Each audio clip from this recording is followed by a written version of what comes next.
Oh, okay, perfect. The process, and let's just play the opening. Hi, guys, and welcome to the Gin and Tonic Show. We help Muslims and non Muslims to handle Islam in the 21st century. My name is Mustafa, and this is my co host in the nick of time. If you wish to talk about Islam, the ideology, you have come to the right place. We cover current Islamic news, Islamic scripture, some crazy comments, and a weekly topic about Islam to examine, critique, and analyze. If this is not enough Islam for you, please drop by our Discord to discuss any further questions about Islam. We condemn any form of discrimination, violence, misogyny, slavery. However, we do embrace free speech and criticism if it's factual and correct. Thank you for stopping by and enjoy the Gin and Tonic Show. Hello, hello, everybody. How is everyone doing today? Yeah, I'm doing well. Hell's great. That's where I am currently, right? For Wait, doing the show. you're already stepping into the pit fires of Jahannam? Yeah, most probably, according to my girlfriend. Most probably, you're already in the pit fires and you're already enjoying this. But Hello, yeah, hello. how is everyone? Yeah, I think everybody's doing good. We have a few viewers here. But yes, so welcome to the Genectonic Show. My name is Mustafa. This is my host in the nick of time. So we're gonna go. We have a really interesting show for today. Especially, we're gonna examine Islamic conflict, specifically Islam's conflict not only with external cultures, but I actually added a subtopic to it: Islam's conflict within itself too. So we have some articles to go through, some presentations, some a very interesting topic. But before we begin, I'm going to start off with the news. I wish there was a jingle for the news. So I'm just going to share my screen regarding the news. So, and there's some interesting things that have happened here in our current world, as is, especially in the past few weeks. Hang on, let me just share the screen. News of the week. All right. Let me just do the slideshow. All right. So, Gin and Tonic News by Mustafa Ali Rashid. You can wait. Can you see it? Yes, we can. Perfect. Okay. So, the recent news we've had is that UAE, the United Arab Emirates, has decriminalized adultery. It has allowed premarital relationships. It's allowing cohabitation without marriage. So this is big news. Children are to have a status even if the parents aren't married.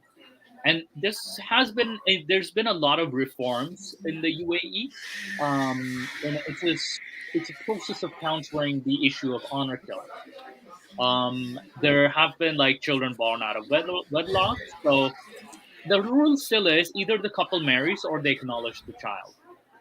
Abu Dhabi itself is trying to also bring up some more secular reforms because again, they want to attract expats from abroad.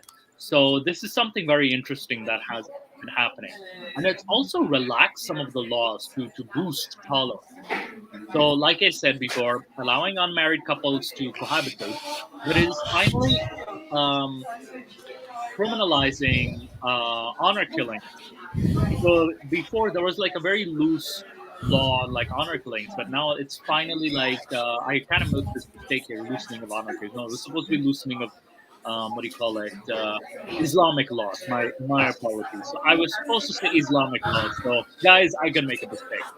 There's supposed to be loosening of Islamic laws, as well as a deal to normalize relations between UAE and Israel. And I hear a lot of noise in your background, actually. Yeah, I'll mute myself. All right, thank you. So yeah, I have the link to the article right here. So dawnnews.com. Let me just post this in the chat. Whoa. I was not supposed to open that. But yeah, let me just copy the article, copy the address, and I'll just post it to the the chat. So we'll just post it to the chat so you guys can read the article for yourselves. So we also have Taliban prisoners freed from Pakistan. So I forgot the link, but authorities have released up to 100 Tehreek-e-Taliban Pakistan prisoners as part of a truce with the militant group. And this was on Thursday this past week. These two sides have been engaging in talks, and there have been up to 100 released within the last 10 to 15 days. Though the claim is they're low-level fighters, it's still like you're releasing some terrorist organizations, and there are these are in the Khyber Pakhtunkhwa province. So there have been some interesting, but this is weirdly interesting and kind of terrifying at the same time if you're living in Pakistan, that is. So you have Taliban prisoners getting freed. But we had the lynching incident with the body of the Sri Lankan victim. I know we covered this last week, but this is the news where the body has, arrived to Sri Lanka from Pakistan.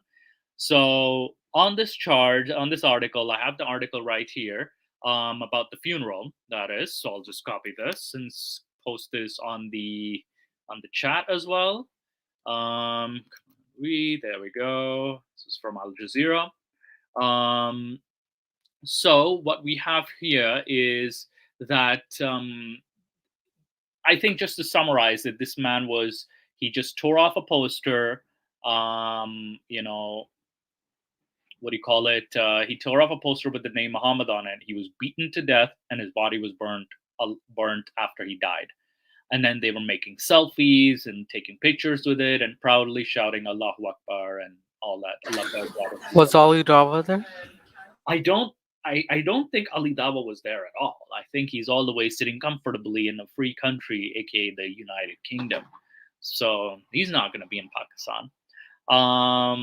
But yeah, there was a protest in Karachi regarding this, and Mehnaz Rahman, he's a human rights activist.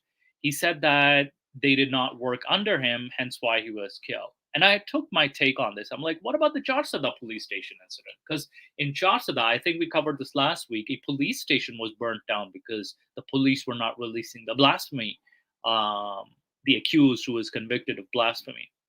And so far, 120 men have been arrested on the charge of killing Priyanta Kumara. So it was tragic, but this is what happened. This is the development of the story so far. The TTP, they wanted to end the ceasefire because they had, like I said earlier, the Tehrik-e-Taliban Pakistan, or the Pakistani Taliban group.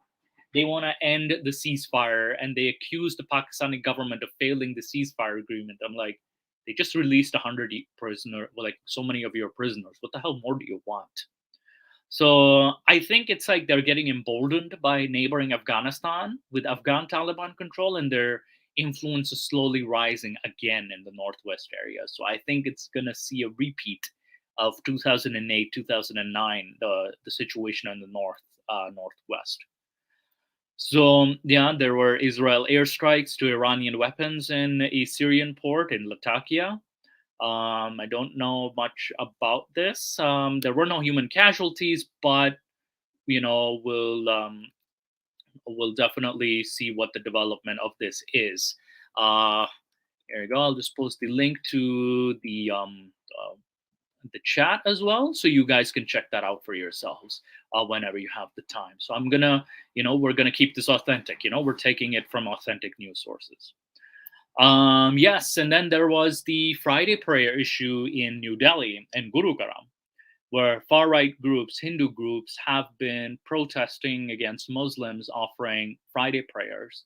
And then there have been like a lot of vigilante protesters shouting, no prayers here, there's, public spaces, even though these prayers were happening for years. And then there have been vigilantes trying to disrupt, the Friday prayers in just on the outskirts of New Delhi. So this is a very terrifying situation for even the Muslim minority too. Again, we condemn this kind of discrimination as well on this channel.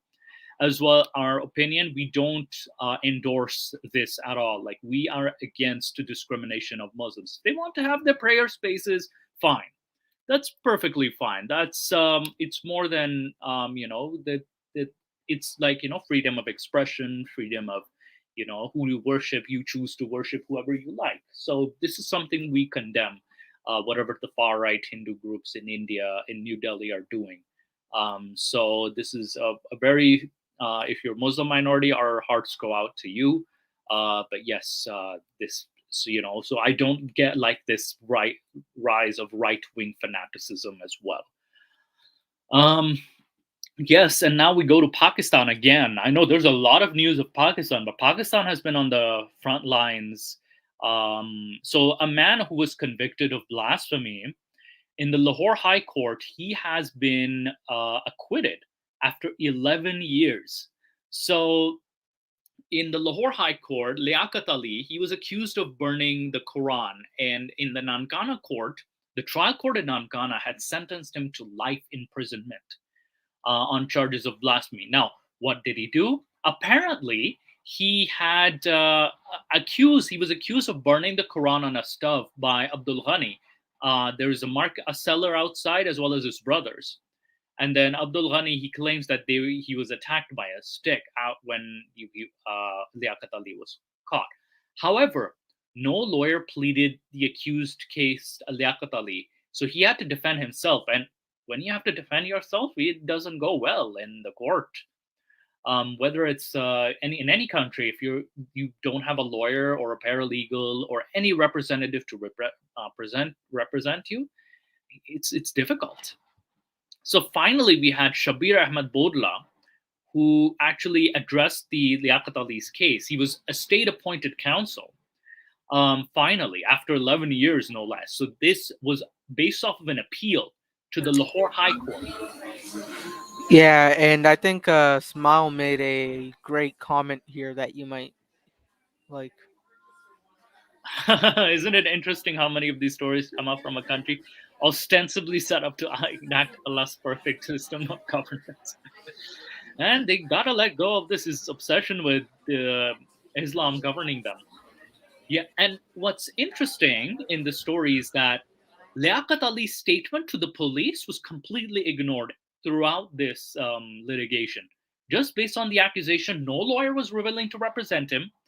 And for 11 years, this was 11 years, and he's been spending in jail. And he's trying to appeal this, and the police, even the statements he had made to the police were ignored as evidence as well for such a long time. So the state council had brought this to the forefront, as well as the fact that Liaquat Ali's mother, she was never summoned as a witness either. So just like, compromising the justice system, as well as Abdul Ghani, Liaquat Ali had found Abdul Ghani in a compromised state. I don't know. They didn't go into too much details. It could be so. And then there's also no evidence of the burnt paper that was recovered from the site being the Quran itself. So there was no evidence. So even what goes to show is that this was practically based off of a false charges, and then that's why he was acquitted after 11 years. And there's an accused who's still in jail in Pakistan over blasphemy. This is a tragic incident of Junaid Hafiz. He was a professor in Bahauddin Zakaria University in Multan. He's an English professor, actually. So he taught English literature. And he is accused of blasphemy back in 2013 for insulting the Prophet and the Quran on a Facebook post. There has been no evidence whether this Facebook post was, legitimate or not. No investigation, but he's still stuck in jail. His first lawyer was murdered in 2014, and he's been put in solitary confinement in that. And I'll give you guys the link to this article as well. So this is a very tragic situation. He's still in jail for the past 8 years. Still awaiting, like he's been sentenced to death, but he's still waiting like on his appeal. Like he's on a death row right now. So it's such a tragic situation with Mr. Junaid Hafiz. And this is an intelligent academic, just shut down, just on an accusation of blasphemy. He's been stuck in this in jail for 8 long years. It pains my heart to see such a brilliant man, just locked up like that over practically a false charge, possibly a false charge, that is. And I think that is everything for the news. This is the what do you call it? The news for what we have, and I think our next segment, Mr. Nick and oh, we have Mr. Stops joining us today. Hello, Stop. Hi guys, how's it going? Going great. How about you? Long time no see. Yeah, this happens when you go on holiday, you take a break. What happened to your hair? well, I have a different hairstyle. Well, I've used up all my old ones, so I thought let me try something new. Oh, that's brilliant. And Stops, like, you're fitting in perfectly like Agent 007. You have Well, no, I think it that's a up. reference to Eminem's Rap God. Yeah, Oh, yeah. you guys don't know this? You don't know this avatar? No. No. Oh shit, this is Max Headroom. Oh, Max Headroom. Okay, I did not know this. I did not know the reference. Again, I think for um, uh, we're too young for you, Stops. Rub it in, rub it in. Yeah. All right. I think we were gonna go on our next segment, which was even though it's crazy comments But it's technically, more memes and jokes as well. memes and jokes as well. So there was a very special one we had reserved just for you guys. Nick, you may do the. It's puzzling. I don't think I've ever seen anything quite like this before. Nick, wrong one, wrong one, wrong one. This is Quran. You moved us to Quran corner. Oh, shit. My bad. All right. So this is the crazy comment jingle.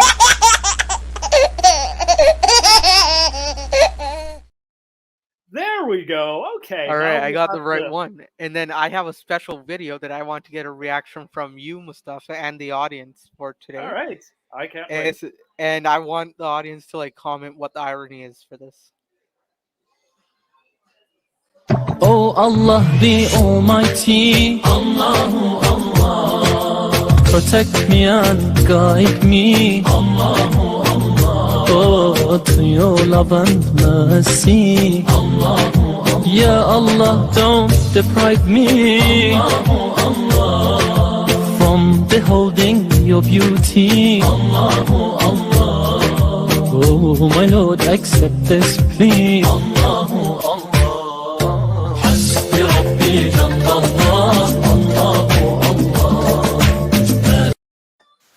What did I Uh, see?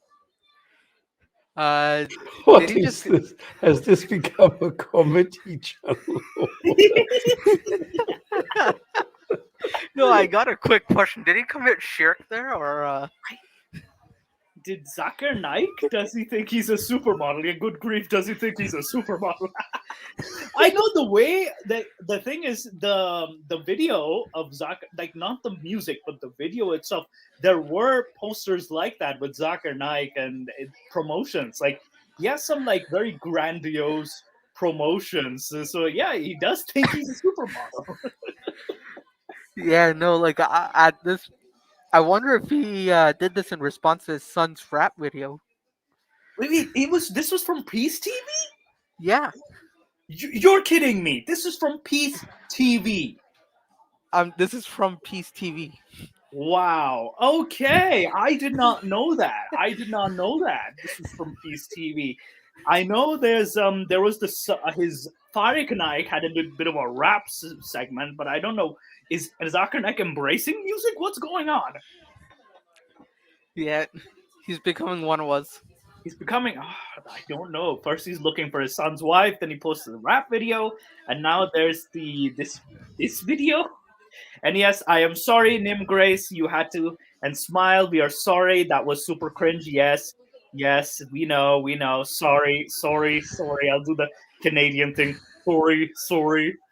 So we had to Uh, go. so I know, Mustafa, you got a few crazy comments. If you want to share one or two. On. Might have some crazy comments, but do I have them today? Just give me a moment. But See? Mustafa, do you know anything? This sounded very much like what we call a Bollywood music. Isn't that the kind of thing that they have? Yeah, No, actually. it did sound, but here's the thing. This is from a Pakistani group. I know a Pakistani group did this. It was a dawa. Was it a dawa group? It was a Islamic group that they sing songs like this. So it's an Urdu song, Pakistani origins. So it has a very Bollywood type of feel to it. That's why it has the Bollywood type, because it's Pakistani in origin. So I know this song. I've been trying to find the source of this song, but it's been very popular in TikTok and social media, all these places, that is. So it's very, very popular. Um, I think there was something. Yes, so I wanted to share a meme. It wasn't. It was not exactly what do you call it, a crazy comment, but it was a meme by let me just share the screen with you guys. So I'm going to share the screen, 1 second. This is a very, it's from my Facebook actually. So yes, if you want to stalk me on Facebook, go ahead. I don't care, I'm going to die one day. So all right, so this one is, you have Quran says, you can't understand Quran. You misquoted the verse. But Islamic teaching says, this is not true Islam. You must learn Arabic to know Islam. Believers do. They are not true believers. You must speak to the people who are Islamic scholars. A scholar says, they don't represent Islam. A Sahih Hadith says, this Hadith is weak and fake. Good old Hitchens. Good old Hitchens. This is amazing. So yeah, that was the meme I had. So I think that's what I have for crazy comments for today. I'll have more saved up for next week. Yeah, I think it's just because our topic for today is like Yeah, huge. it's So pretty we, big. Yeah. yeah. So and So now we go to then the Quran corner. Let's go to the Quran corner because we have. hopefully I get the right video this time. It's puzzling. I don't think I've ever seen anything quite like this before. All right, let me just share the screen with the Quran. Whoops. All right, my apologies. There we go. Now, can you guys read this? Hello? Yeah, but nobody on a phone can. Nobody on a phone can. All right, let me just zoom this in. So I'm just going to try zooming it in. All right, so we were on verse 85 last time. So, oh my people, give full measure. So this is the story of Shuaib we were going through. So Shuaib was sent to Midian. He's like, oh, worship Allah, do not give short measure and weight. So here it says, oh my people, give full measure, weight with justice, do not defraud people. So yeah, just don't cheat when it comes to business. And then he states, that which leaveth Allah with you is better for you if you are believers, and I am not a keeper over you. So wait, who is he talking to? If ye are believers, were they already believers? So this is very interesting. This is chapter 11, verse 86. Well, I don't know why he was sent there if they're already believers. Chapter 1187 says, they said, O Shuaib, doth thy way of prayer command thee that we should forsake that which our fathers used to worship? Okay, so they're polytheists? Or that we should leave off doing what we will with our own property? Lo, thou art the mild, the guide to right behavior. Thou art the mild? Why would they say thou art the mild? That's a very funny way of saying. A very funny response. All right, now 88 says, he responds back, oh my people, bethink you, if I am acting on a clear proof from where's the clear proof? On a clear proof from my Lord, and he sustaineth me with fair sustenance from him, how can I concede aught to you? I desire not to be behind your backs that which I ask you not to do. I desire not save reform as far as I am able. My welfare is only Allah. In him I trust, and unto him I turn. Repentant, that is. And then they say, and he says, and oh my people, let not schism Let not the schism with me cause you to sin, that there befall you which befell the folk of Noah, and the folk of Hud, and the folk of Saleh, the folk of Lot are not far from you. Ah, so is this the same time period as the Lot people? Is this the same time period? It's very interesting. And ask pardon of your Lord, then turn to him repentant. Lo, my Lord is merciful and loving. Yeah, this is just like this dialogue between Schwab and his people. It's a bit confusing when where are the people believers, disbelievers? What exactly are they doing with their property? What are they exactly doing? What's he exactly forbidding them from? What are they worshiping? Who are they worshiping? These details are missing. The time and place. And what's the sentence? Lo, thou art the mild, the guide to right behavior. It's pretty bizarre, actually. And then I put the Arabic transliteration as well, just to show the rhyme sequence. So it's like bihafithin, so alaykum bihafithin, and al rashidu, and walayhin unibu. So there's like the rhyme as well, unibu, and then bibaidin, so it rhymes with the previous one. So there's a bit of a rhyme sequence with the and wadudin, yes, wadudin. So it ends with wadudin. So there's a bit of a weird rhyme sequence. Yeah. One thing I actually realized as well is that I think the alliteration was written more for rhyming purposes to memorize than actually understand. So if you Like sit here the and try to understand it, it doesn't mhm. make too much sense. But if you Yeah, sit here and try to memorize it because of the rhyming, you can memorize it a lot easier. I think so too. I think that was the relevance of it.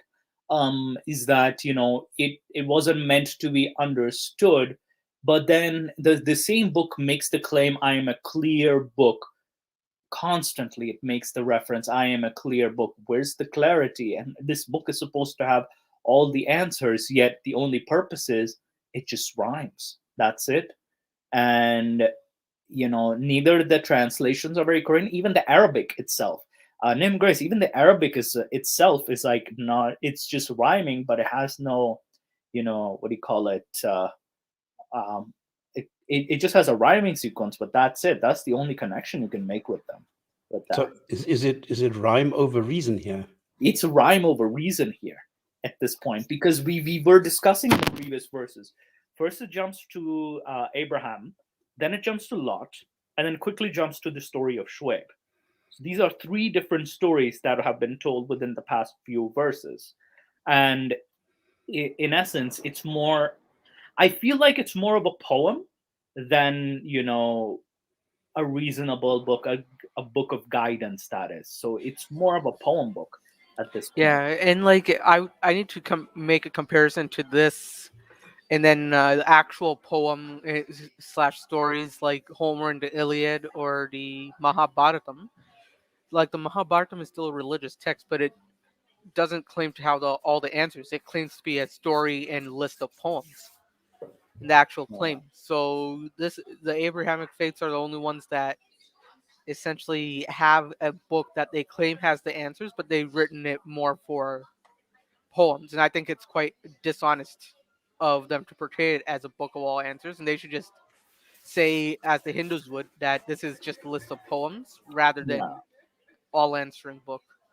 Yeah. I Because like, also I also have a bit of a problem with the logical sequence here, because it's supposed to be a God that doesn't need anything, and yet it says here that this God that doesn't need anything needs others to be repentant in order to be merciful. But it says it's all merciful. So it doesn't make sense, if a God is all merciful, that you need to be repentant, especially if this God doesn't need anybody to be repentant to be merciful. So this is a contradiction, a logical contradiction. and not only that, why would he send a messenger to ask people to be repentant? Because first he says they're believers, but then they're worshiping something else. So where there's also like a bit of an inconsistency there. Yeah, it's Allah struggles to stay on topic. Yeah, yeah, yeah. That's definitely the case. So I think those are the verses. Anything else you guys have? Any other inputs?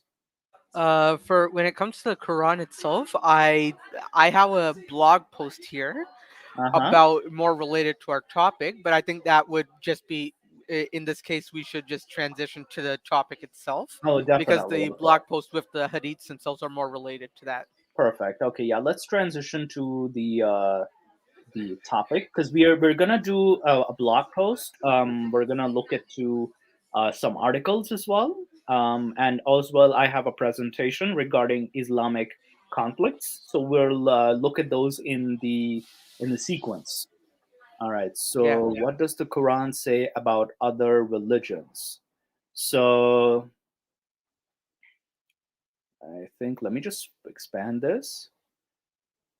Okay, I can see this. I can see this perfectly fine. So it Yeah. says here, do you want me to read this? Read this out? So yeah, we'll read this, like the introduction, and I Mhm. know like, and then I basically want to go down to the portions here where they have the topic, and then the actual Quran verse that says that talks about it on the blog post itself. Yeah. So it says here, for decades, critics of Islam have drawn on the fact that the Quran supposedly tells its readers to kill the infidels in order to support their anti-Islam propaganda. Of course, very first sentence, he's already, accused us of anti-Islam propaganda. However, anybody who's truly familiar with the Quran and its contents knows that it is not intended to incite Muslims to violence against non Muslims. Contrary to the belief of most anti Islamic writers, Islam holds no ill will towards other religions. In fact, the Quran actively encourages its followers to live in peace with those faiths. Similarly, Hadith, a collection of sayings attributed to Prophet Muhammad, calls for love and understanding towards religions. Ooh, he's already Yeah. going down this way. He's already Like going down. the only sentence in this that I give to him is the very first one where he calls it anti-Islam propaganda, because at the end of the day that is what it is, because it's technically does fall under propaganda even though it's not a lie. It's still It's the not a lie, truth. yeah. Yeah, Yeah, it but that's is the it is the only truth. sentence that I give him, this blog writer. Yeah, yeah. Because propaganda can be truthful and it can be false too. Yeah. So it doesn't have to be a lie. Calls for love and understanding. And in this article, we're going to take a closer look at what the Quran and Hadith have to say about other religions, quoting directly from the sources in order to disprove the myth that Muslims harbor resentment towards those who do not share their beliefs. Let's get hang on. He's already making the mistake of equating Muslims to Islam, that is, the ideology and Muslims. So he's not separating, he's kind of confusing the two together already. So that's a mistake he's made. But let's go down over here. Kill the infidels. All right. In the past, we have looked at the claim that the Quran calls for Muslims to murder all non believers in great detail. However, we would be remiss if we did not touch upon it briefly in this article. Okay, I appreciate the academic honesty. Let's begin by taking a look at the verse itself. Found in Surah Tawbah, the controversial verse reads as follows: And when the sacred months have passed, then kill the infidels wherever you find them, and capture them and besiege them. It's not beside, besiege them, and sit and wait for them at every place of ambush. But if they should repent, establish prayer, and give zakah, let them on their way. Indeed, Allah is forgiving and merciful. Looked at without any background, the above text is pretty damning. Clear as day, it tells Muslims to kill infidels wherever you find them, except it doesn't. Oh dear, oh no. Let us explain. This The word, seems like an English class, like when the 1940s like writer wrote like the curtains are blue, but the English teacher is like, yo, the blue shows his depression and other such I don't things. think that's the case. It's like the infidels. Okay, the use of the word infidels, it's the result of a mistrans. What the hell is it translated then as? Of course he's going to bring, when you read it, the word is mistranslated as infidels is actually closer to non-believers or polytheists. That doesn't make it any better. That does not make it any better, because there are translations that say polytheists. Kill the polytheists wherever you find them. Yeah, and we clearly seen this discussion in the last video with Yeah. the Hare Krishna. Like Hare Krishna followers don't say this. Yeah, and He's like, I'm making it, like the exact quote was, the guy was like, "You're making a pizza, I'm making a cake. Go make your pizza, and I'll go make my cake." yeah, And like they had that kind of mentality, when you can clearly see here, like it's we're not saying kill the infidels, we're saying kill the non-believers. Like, oh, it's the how, same thing. What's the difference? The difference is like an infidel is just thrown non-believer, polytheist. Muslims that are not of the same sect are actually labeled as non-believers or infidels as well. So this is a very broad definition. So it includes a lot of groups. So, however, it is important to remember that the Quran, well, now it say, now we will concede that telling your followers to kill non-believers is it much better than telling your followers to kill the infidels. However, it is important to remember that the Quran was revealed to Muhammad during a time of great tribulation, as well as containing countless timeless truths. I don't know what the timeless truth here is. The Quran also features numerous messages geared directly towards first Muslims who were subjected to mockery and tortured by enemies of Islam. Non believers and polytheists were used as blanket terms to describe the persecutors of Muslims. Hang on. You could have just said the persecutors. You could have said non. Why would you use a blanket term to describe everybody? That's stereotyping. but I have a question here. Yeah. Isn't this supposed to be a book for all times?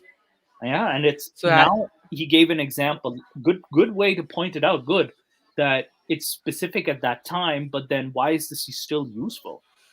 like, does that mean that it should be changed, or should we still believe this? Because both are problematic here. Yeah. Should Muslims still be following this, or should we allow it to change and say that this is false? Or this is not relevant to the times, that Because is. they can't say that this is a false hadith. Like, this is straight from the Quran. Yeah. And it says here, rather than denoting whether or not a person accepted the message of the Quran, they were used to describe how a person reacted to those who did.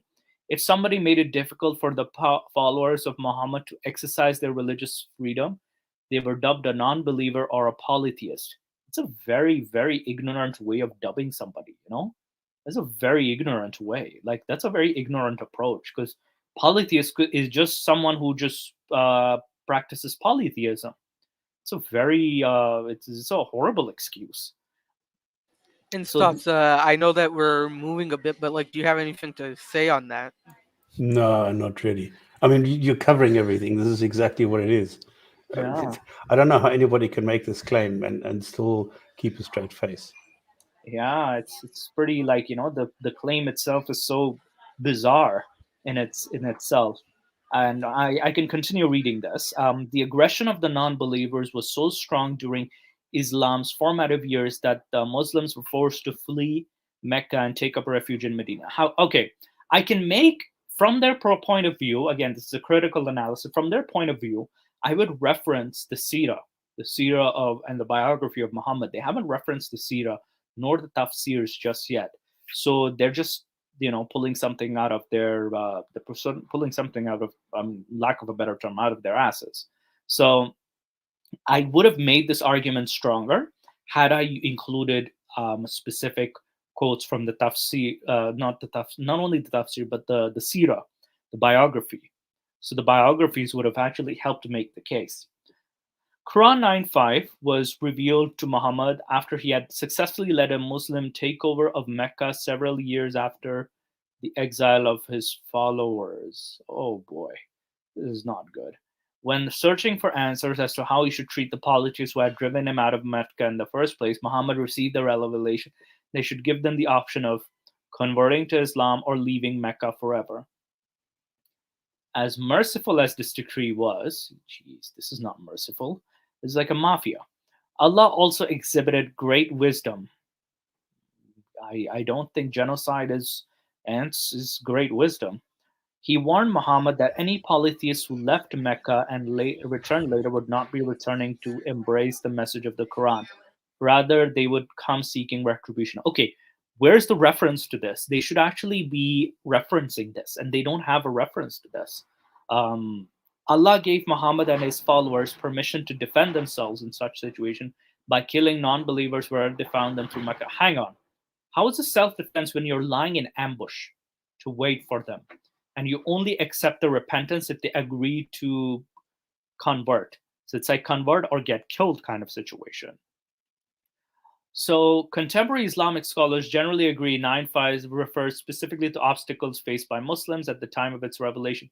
But hang on, you just presented the situation where Muslims were in power when they were taking over Mecca, the conquest of Mecca. So it doesn't exactly make it defensive. It does not mean Muslims can take up arms against non believers today. So is this even relevant today? Nor does it aim to paint those who do not subscribe to the message of the Quran as enemies of Islam. So the very first sentence, it says take up arms against, does not mean take up arms against non-believers. But But isn't it the whole point of this was to paint them at one point? yeah, it was relevant at one point, but now it's not relevant anymore. So either what's the relevance of this verse today, or are we supposed to still subscribe to this? So these are the two angles we have to look at this. So it's a very ignorant way of seeing this. Can you move down? So I think so. It does. You want to go through this Judaism and Islam? How long is this article, Nick? Okay, Muhammad's Jewish wife. Oh boy. Oh boy. Hey, go down, go down, go down. So we have Jewish wife, Christianity and Islam. And Muhammad protects Christian monks. All right. So religious freedom, Islam. Oh boy. Okay, yeah, let's go over through this very quickly. All right, so where were we? So we were at the Jews in Islam. Oh boy. One of the most common criticism of the Quran is its apparent anti-Semitism. Its heavy accusation to throw around, and those who tend to do cite passages of the Quran who criticize Jews to support their argument. While it is true that there are verses that criticize Jews, it is important to remember that there is a major difference between criticizing a group of people and condemning that group of people. I got a really quick question here. Yeah. Then why the bloody hell are we Islamophobes? Oh man, let's. I don't know. I don't know. These passages of the Quran, which are critical of the Jewish people, chastise them for their shortcomings in the past, such as failure to keep covenants or their return to idol worship during the absence of Moses. Similar criticisms appear in the Hebrew Bible as well and serve to remind the Jews of the shortcomings of their ancestors. At no point in the Quran or Hadith it suggested that Jews or Judaism are inherently inferior. We'll see about that.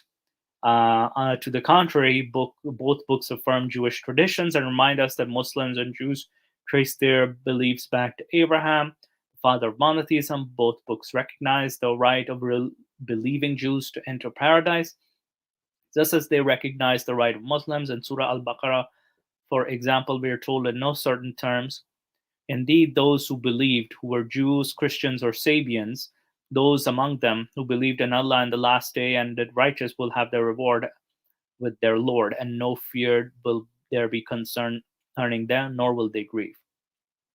And the following So, verse. what about the Hindus before?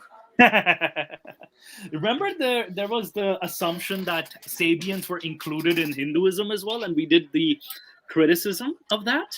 That Yeah. Sabians were just like no, that's not what they're talking about. Sabians were just a group of is an extinct group now. I think. Stops. Am I correct on that? Sabians are a extinct group. Well, yes and no. Nobody really knows what they are because there's three different groups called the Sabians. You have the ones in the south, you have the ones in the north, and the ones in the northeast, I think it is, in the south of Iraq. And nobody really knows which group the Quran or the Hadith are referring to. Yeah, that's interesting because, it's, and someone actually made the claim, and it was on our last video, that this includes Hindus and other Zoroastrians. I'm like, hang on, it doesn't say that. So where the hell are you making that claim from? Because, and like the biggest issue I have with that is the predominant, like if they say that they have this kind of all these people who existed before are still going. Then what's with the ethnic cleansing that goes on in many places? Not only that, like, what's with the convert to Islam rhetoric then? Convert to Oh. Islam or paying the jizya. We covered jizya in a few videos ago as well, where the dhimma, or the what do you call it, the second class citizen, who is usually a Christian or a Jew, has to pay money to save themselves from becoming beheaded. That is, and I'll actually cover that in my presentation again as well. That this Yeah. is money to in exchange to um, save yourselves from getting killed. Like, So and I like so the cash. So like the example I usually bring is like, usually is the Kashmiri Pundit gonna go to hell for following Hinduism, or is the Muslim gonna go to hell for beheading him at this point? I don't know, to be honest. I really don't know what the Quran or Islam wants. Yeah. But yeah, let's read the following. The following verse of the Quran praises the Torah as a work of divine scripture, affirming Jewish beliefs in the Prophet. It reads as follows: "And when we took your covenant, O children of Israel, who abide by the Torah," that part is not even there. "And we raised you over the mount. Take what we have given you, determination. Remember what is in it, that perhaps you may become righteous." Interesting. Now, Muhammad's Jewish wife. Oh dear. Muhammad's own attitude towards Jews have often been called to question. Now, any I argument. wouldn't say wife is the correct term there. Yeah, I this mean, is he had a Coptic slave as well. I mean, his favorite sex slave was this Mary Maria the the Copt. Coptic. And then Sophia had a very tragic story too. Like, her father and husband, brothers were killed. So, yikes. This is not a good example to use. Muhammad's own attitude towards Jews. Now, any argument suggesting anti Semitism on the part of Muhammad could be derailed by simply pointing out how absurd it is to suggest the Prophet of Allah harbored anti Semitic views, even when being told directly from Allah that the Jews are legitimate as the Muslims. Oh boy. For the sake of this article, however, we do let us also remind who might suggest Muhammad held some form of disdain for the Jews, that the Prophet himself was actually married to a Jewish woman. Have you considered what was the source of the said marriage? And the woman in question, Safiya bint Hoya, the daughter of the Jewish tribal leader named Hoya bin Ibn Akhtab. In the early days of the marriage, many of the Prophet's followers were unsure how they should treat her. Some were of the belief that she should be treated as a slave girl rather than a wife of their leader, owing to her Jewish origins. There were even those who doubted her loyalty to Muhammad, suggesting she was simply trying to gain inside information on the Muslims in preparation for an attack to avenge a Jewish tribe which had been at war with Muhammad. Muhammad rejected the idea that Safiya should be viewed as anything other than his wife. He declared that his followers should view her as the mother of believers, a title held by each wife. Similarly, he rejected the idea Safiya was simply trying to gain dirt on him. He believed her to be a loyal wife and a true believer to the message of the Quran. Were he incorrect, one can assume he would have been warned by Allah. Go down. There's nothing in the Quran suggests such a warning was ever given. Go down. Despite the fact that she converted to Islam shortly after marriage, and despite his constant demands that she should be treated with respect, Safiya was regularly mocked by the Prophet's other wives. While there is evidence to suggest Muhammad otherwise felt threatened by Safiya's beauty, the focus in their building was her Jewish heritage. She was subjected to cruel taunts for the religious beliefs of her ancestors.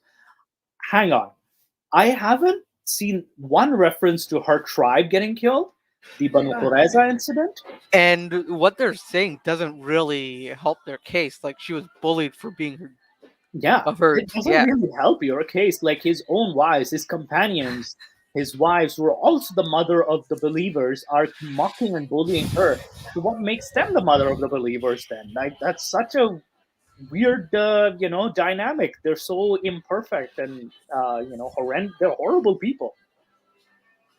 Much as he defended her from the criticism of followers, Muhammad defended and praised from his wives. A particularly well known story, we are told that Safiya came to Muhammad in a state of distress. She told him, where's the reference to this? The guy had once again been subject to taunts by his wives owing to her Jewish heritage, displaying the wisdom which had made him so famous before his prophethood. Muhammad instructed wife to respond to any similar events in the future words. It's Aaron is my father, Moses is my uncle, and Muhammad is my husband. Oh boy, such a stupid response. Instead of actually dealing with this, it's like, oh, just say this next time. What? That's useless. The advice given to Safiya by Muhammad is important as it places her on equal ground with the rest of Muhammad's wives, who at their weakest moments consider themselves superior to her. It is also significant to value to us in the modern world. Of course, none of our readers can claim Muhammad is their husband, or at least not the Prophet Muhammad, but we can claim descendants of Aaron and Moses as such. As such, Muslims and Jews share a common ancestry and must be mindful when interacting. Oh my God!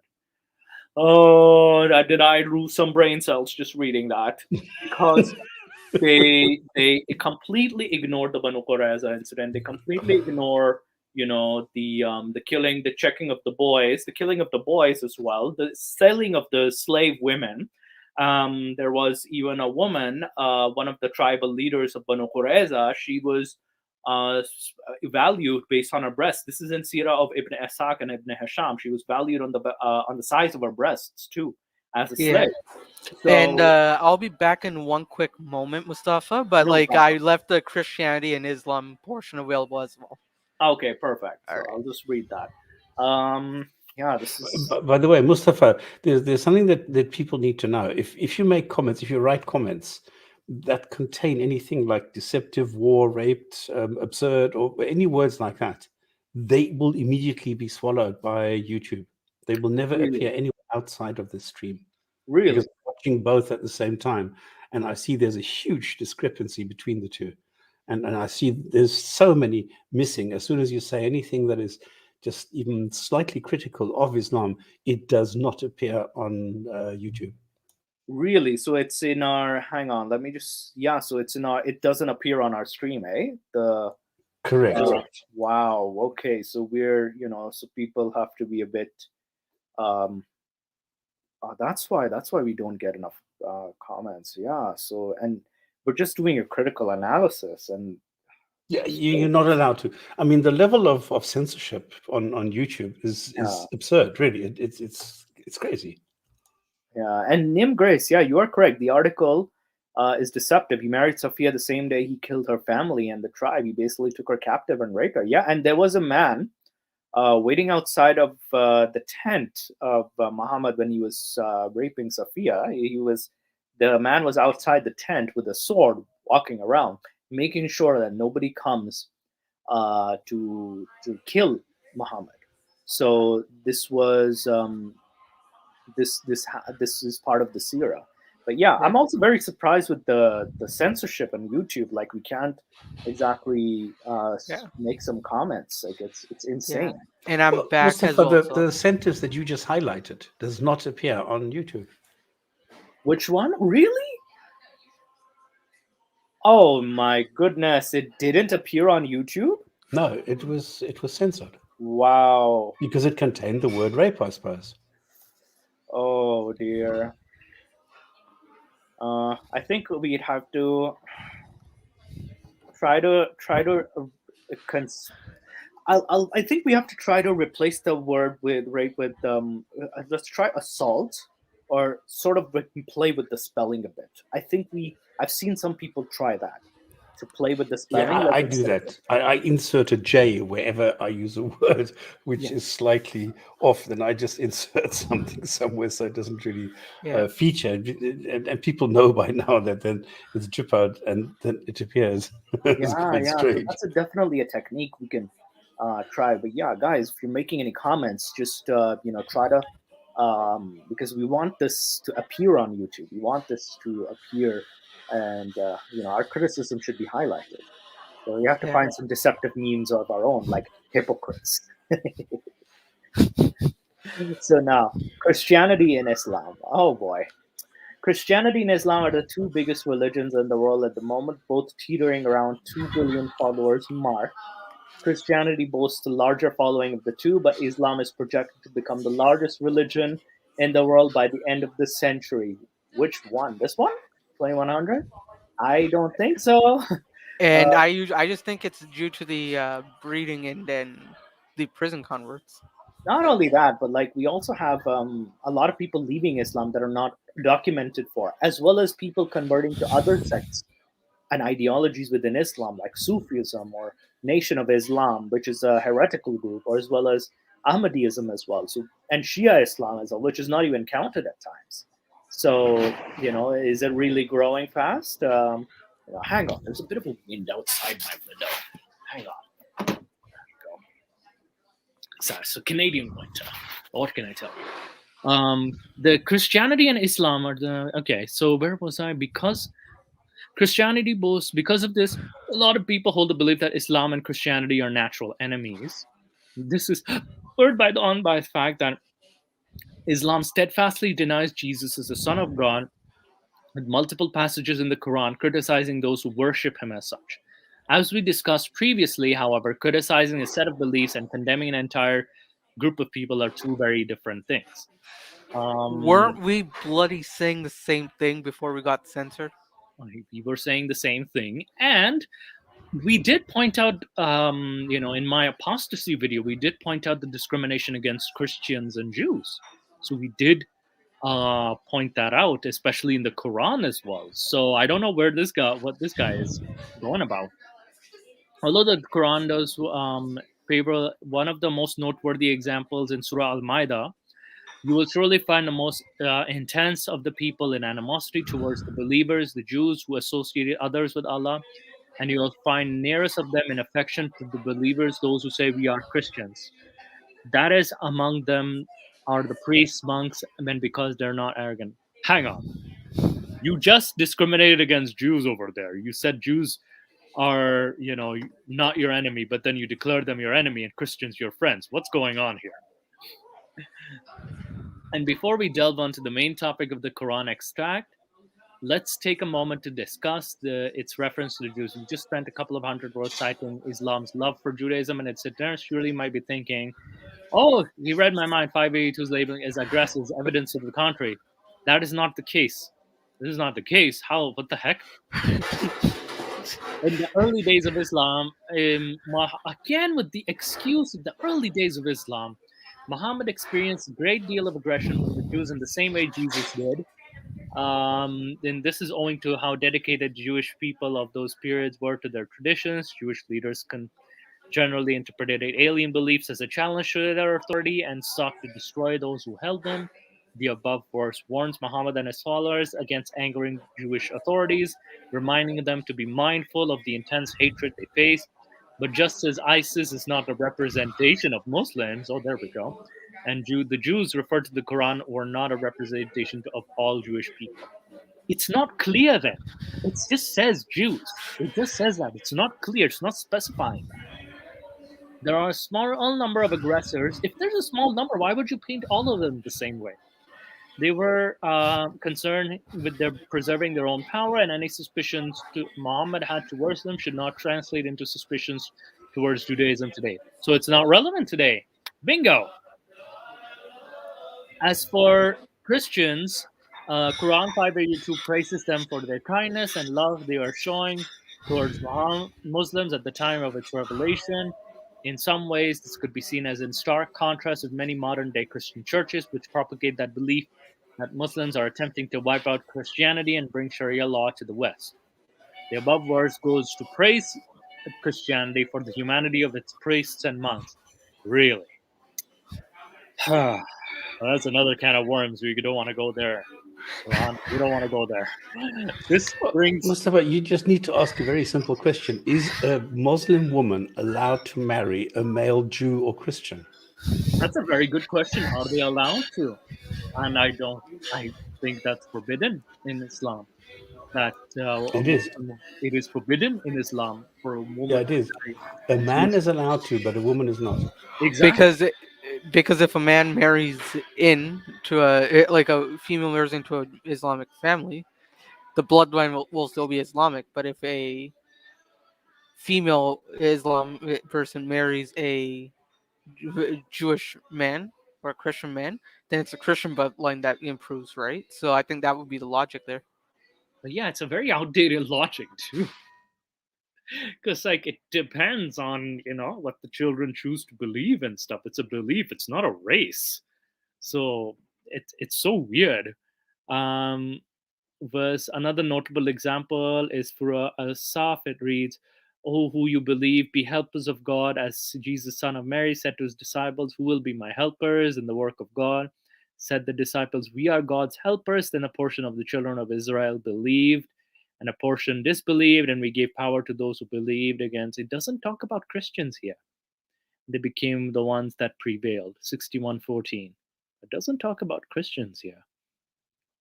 Or Muhammad protects Christian monks. Throughout his prophethood, went to great lengths to ensure cordial relations between. It's the Saint Catherine's Monastery. Stops. You were talking about this letter in one of the past videos, weren't you?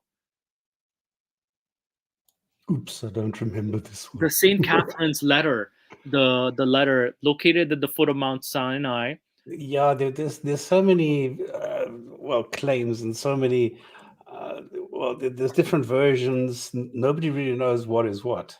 Yeah, there's because it says here he established on some occasions they went beyond maintaining civil relationships, became a matter of friendship, loyalty, and Muhammad's promise to the monks of Saint Catherine's Monastery.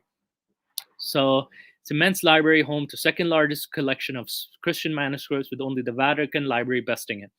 Really, it's home to countless priceless Christian artifacts and has been since it was first established back in 548. For this reason, 7th century monks who inhabited the monastery were concerned with the safety of themselves and the building, and when unstable political social climate of the time threatened their way of life.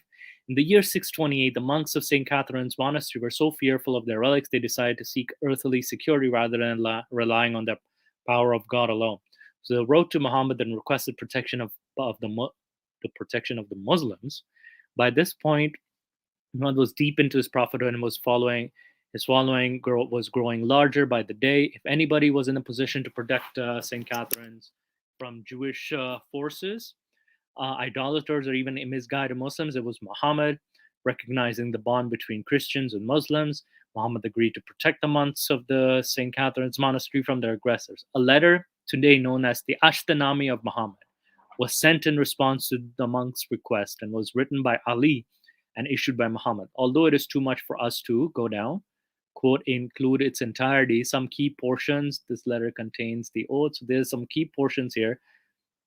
I said, whoever disobeys this will be a disbeliever and transgressor. He will be regarded as one who corrupted the oath of God and his testament, whether he's a sultan or a believer of Islam. No one is to plunder these Christians. I shall exempt them from the burden, them burdens. It's a lot. It's a long letter. Go down.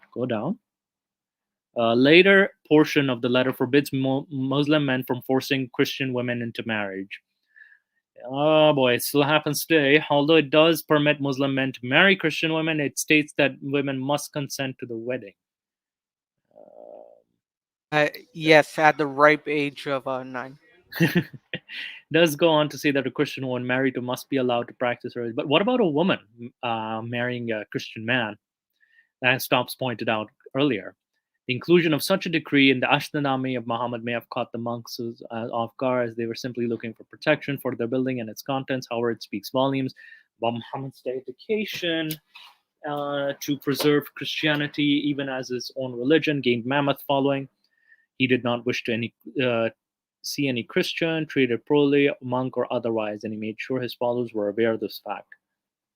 Muhammad's promise to protect St. Catherine's Monastery, its monks and Christians in the area remained intact throughout his life and even after his death. Oh, really?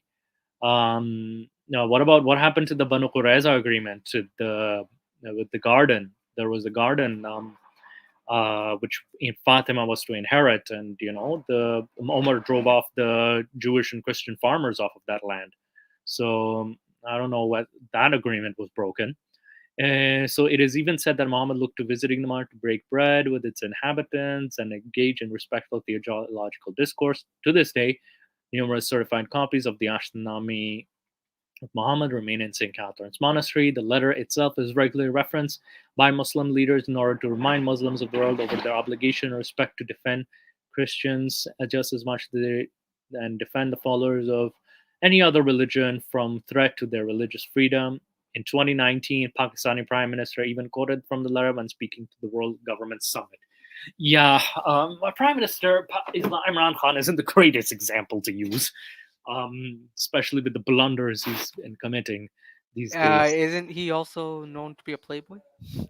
Yeah. Well, it's not just that. It's like, he's been harboring like blasphemy, like he's been sheltering blasphemy laws, but at the same time, he's bowing towards the extreme fanatics. Now, religious freedom in Islam, more than any other, oh my God, a very statement religious freedom in Islam. So talk to the apostates, man. Talk to the apostates. Islam puts a great deal of emphasis on the importance of religion. That is largely owing to the immense persecution of Muhammad and his followers. The Quran and Hadith are both filled with reminders that Muslims should not seek to rectify the persecution they face when persecuting the people of other religions. Quran 18:29, for example, declares that a person should not be forced to accept the message of Islam and say the truth is from your Lord. Whoever it wills, let him believe. Let indeed for fire. Indeed, we have prepared for the wrongdoers a fire whose walls will surround them. So basically, threaten them with hell. And if they call for relief, they will be with water like murky oil, which scalds their faces. Wretched is the drink, and the rest.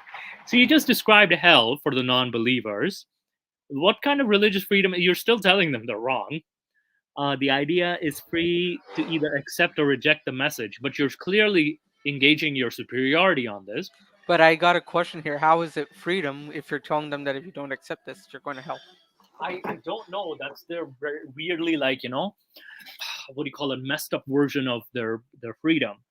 Quran 76:3, there is come to you enlightenment from your Lord, so you will see whoever will see does for the benefit of his soul, and whoever is blind, I am not a guardian over you. And then 6:104 says, say, obey Allah, but if you turn away, he's responsible for the duty imposed upon him, and are responsible for the duty imposed. If you obey him, you go all right, and the messenger's duty is only to deliver the message plainly. It's not relevant. It's just it doesn't say anything about religious freedom, if anything. Oh, by the way, let's read the conclusion. Let's just quickly go over the conclusion. Nick? Hello? Oh, what happened here?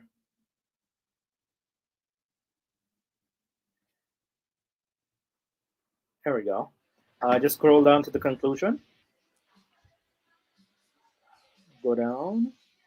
Yeah, just for early Muslims, every day was a battle. Who did not share? For those who did not, they were mocked, attacked, and even put to death for following the Prophet, because so much would have been revealed. While the Quran discouraged violence, these first believers were understandably reluctant to retaliate against their aggressors, even in self-defense. For this reason, it was necessary for Allah to permit Muslims to defend themselves via only the source they would listen to, the Quran. These passages condoning violence, but necessary remain in the Quran today, but should not be viewed as a commandment to attack. So it's outdated. You're just admitting it's outdated.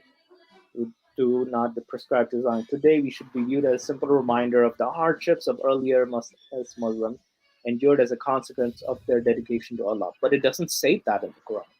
Additionally, they should keep Muslims mindful of how horrible it can be to be prohibited from practicing your religion, even if they don't force a similar faith on another group of people. Oh boy, this is cringeworthy to read. Very cringeworthy to read. Yeah, like I have a question here. Then why is Dava a big thing? And not only that, you also have the jizya. They ignored the jizya tax.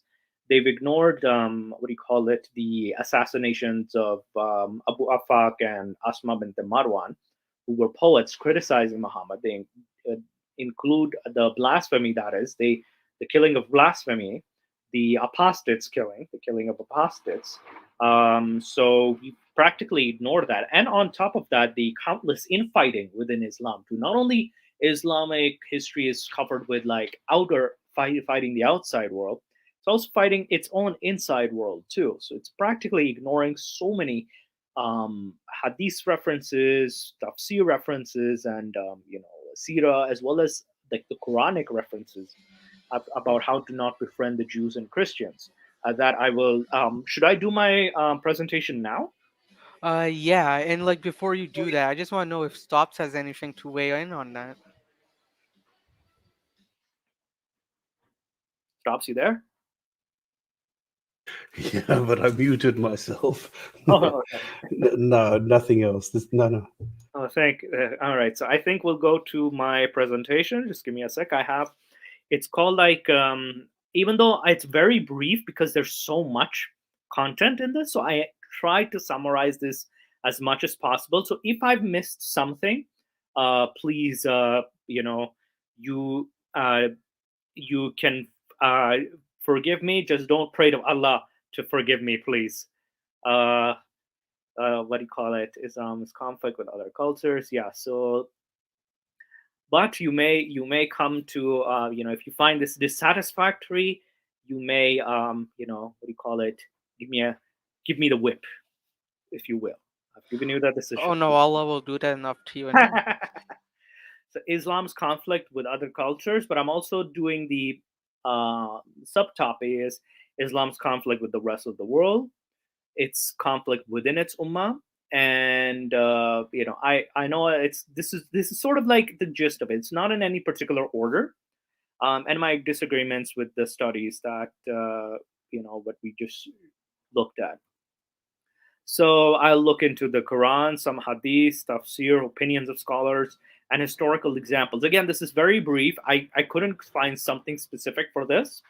So I think we covered last week that the sword verse, chapter 9, verse 5, it's pretty clear. Wait for the believers.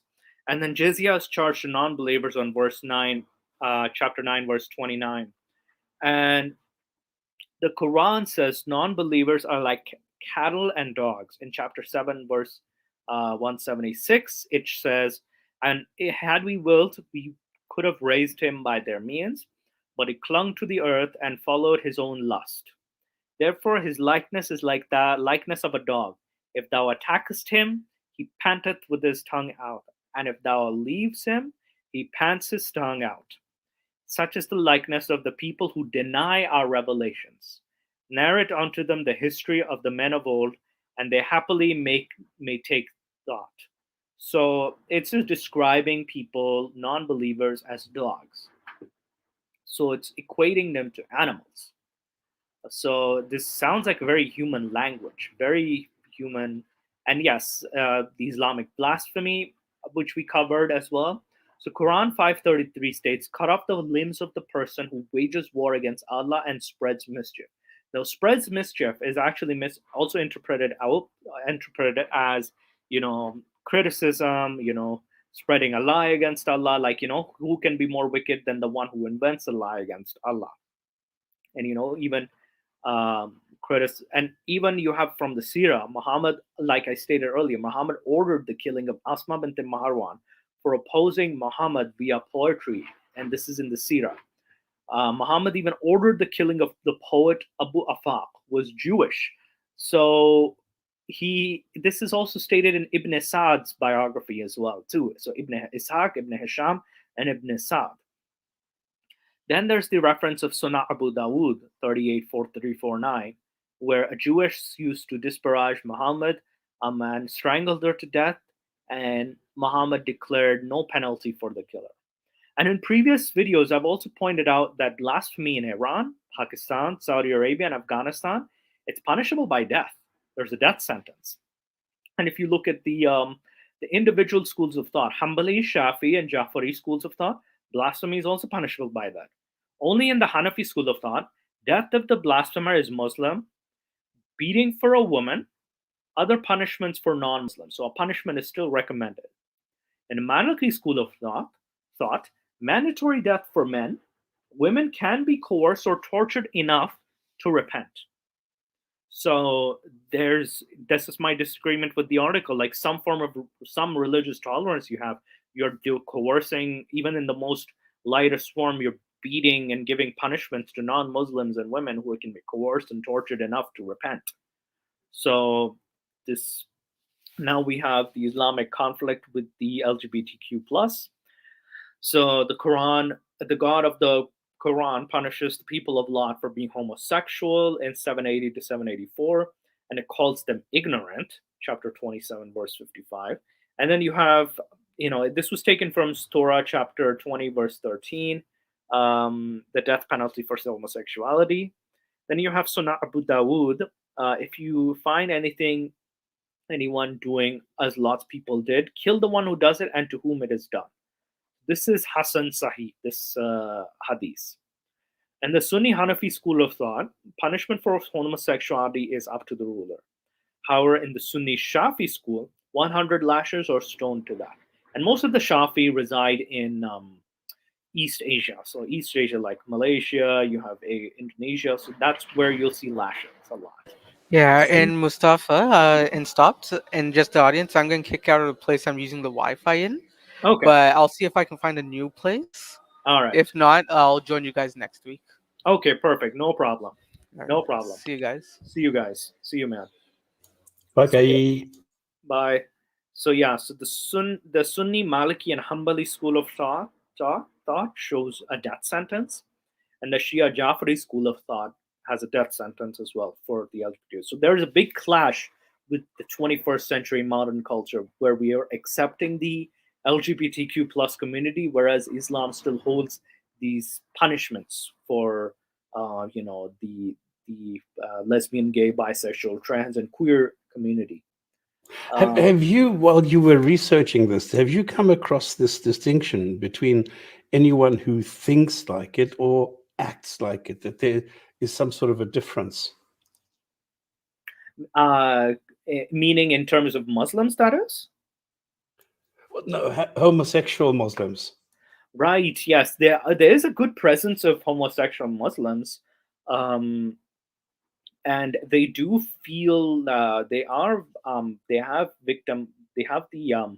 what do you call it, they do feel guilty, or they're not very well versed in Islamic doctrine, that I've found, or they're not they're still under the impression that this is wrong Islam, right? So but they're still very much inside behind the closet, because there's still the danger of being a queer Muslim. The catch-all term we'll use, queer Muslim. But have you found any kind of ruling on this? These are the rulings, yes. Within the schools, is there a difference between, okay, because I often hear this excuse, the apologetic, saying, well, we're not really talking about homosexuality, because as long as if you just have the inclination, it's okay, as long as you don't act on it. So this is the standard apologetics, that people are trying to differentiate between the inclination and the action. And this is not something that I have found in any of the texts. And this is why I was wondering whether you've come across this. I haven't found anything like that either. Whether a person is based just on an accusation alone, it's more than enough, I would say. Like even just 4 male witnesses. It's the same ruling with the 4 male witnesses that you have. So, and all of these schools, from the schools of jurisprudence, the punishments are still there. And I think there's I forgot to mention that hadith where there were prescribed punishments for tossing them from the top of the roofs. But yeah, it's the punishments are still there. There's no clarity on whether it's the act, or whether it's being homosexual, or whether it's being what do you call it? So there's no like consensus upon this, even within Islamic scholars. So no, that's what I was afraid of. Yeah. Because I also haven't come across it, and I was wondering if you had. I hadn't come across it either, but I definitely want to look into this. So I'll remind me to look into this, and I want to see if there's like any scholarly opinion on this as well. Just to Sorry, I didn't mean to cut you off. The other thing that you might want to do at the same time is the differentiation between male homosexuality and the female lesbian aspect, Yes. because for some reason that is not mentioned anywhere. Yes, yes, because it's not mentioned anywhere. The less so this is something we can definitely look into, like dive deep into the LGBTQ plus, like also of trans Muslims as well, like the trans community, the lesbian, the gay, the queer, the general queer, and we can actually kind of dive into deep with the within this the topic of Islam versus the LGBTQ plus. So again, this is just I just only had the summary of this, but yeah, I can dive in deep and find something on this. So thank you, Stops, for this is something we'll look into. Well, if you really want to, you can go even deeper, because you have this phenomenon that in some people, Hmm. where you have two X chromosomes, the genes, the SRY genes, don't fire, and therefore, no, sorry, they have a Y, they have an XY chromosome, Hmm. but because it never develops, they stay female. So in Right. other words, they don't have a penis that looks like a vagina, yet they don't have a womb. So then you have the mixture where you have the opposite, which is both. You have two types of gonads. You have Mhm. the testicles and the ovaries. Yes. So what happens with those people? Yeah. Because obviously they can never conceive. Yeah. So what kind of a situation are you in? Is because there are religions, or there's ideologies, I should say, where if the woman is barren, she is not considered a full woman. So she needs to prove that she's able to conceive. Otherwise, she's the one who's going to get punished. And I was wondering if because this is something I've never found. I've never actually looked at it, Yeah. to see if there is a ruling on this, that people acknowledge that there are, well, people who are sort of half trans and half not, because you're not trans if your outward appearance is female, but you have a Y chromosome. Of course, people in those days couldn't determine this, and I wonder if there's any kind of updated ruling on this. Yeah, no, I'll definitely look into this.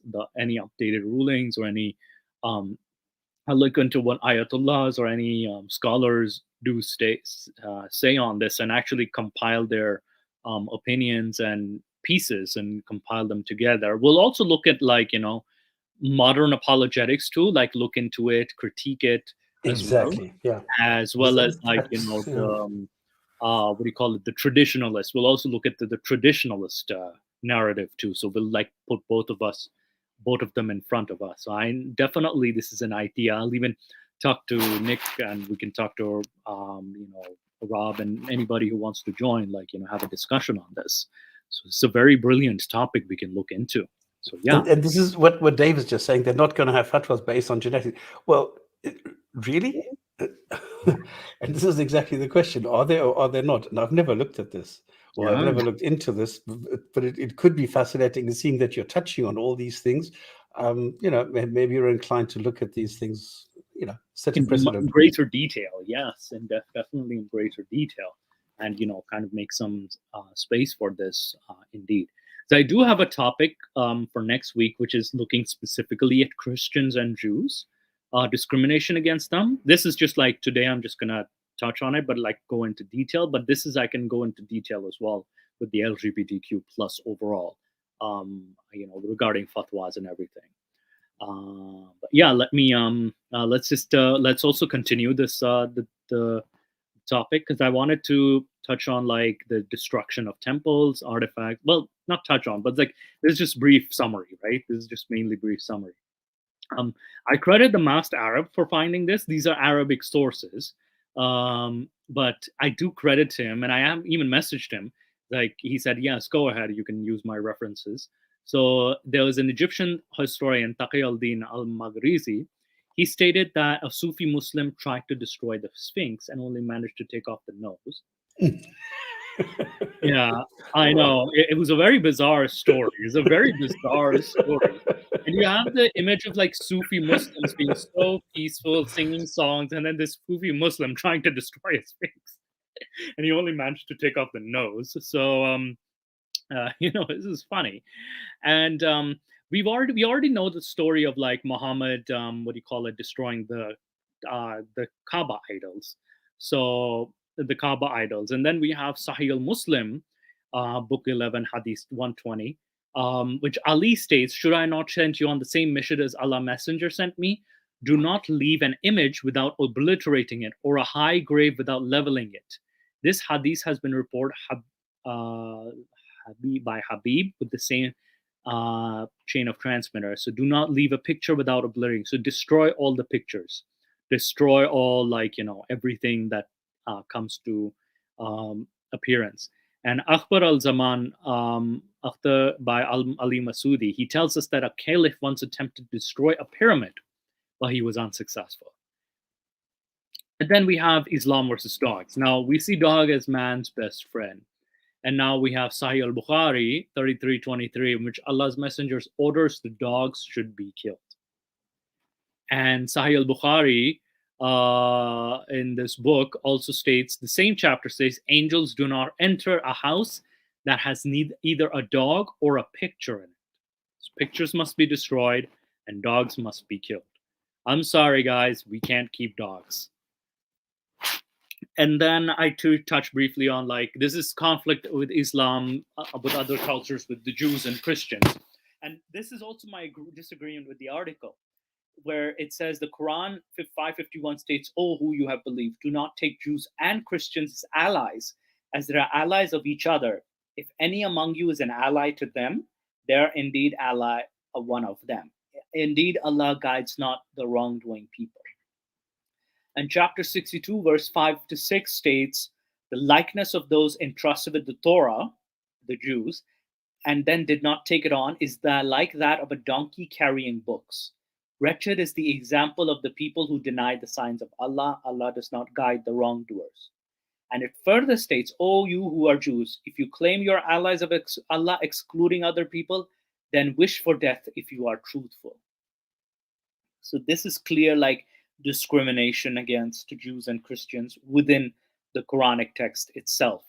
And then we look into the hadith as well. Sahih al-Muslim, 41, book 41, hadith 6981 to 6985. There's 4 different hadiths that state that the last hour will not come unless the Muslims and the Jews will fight.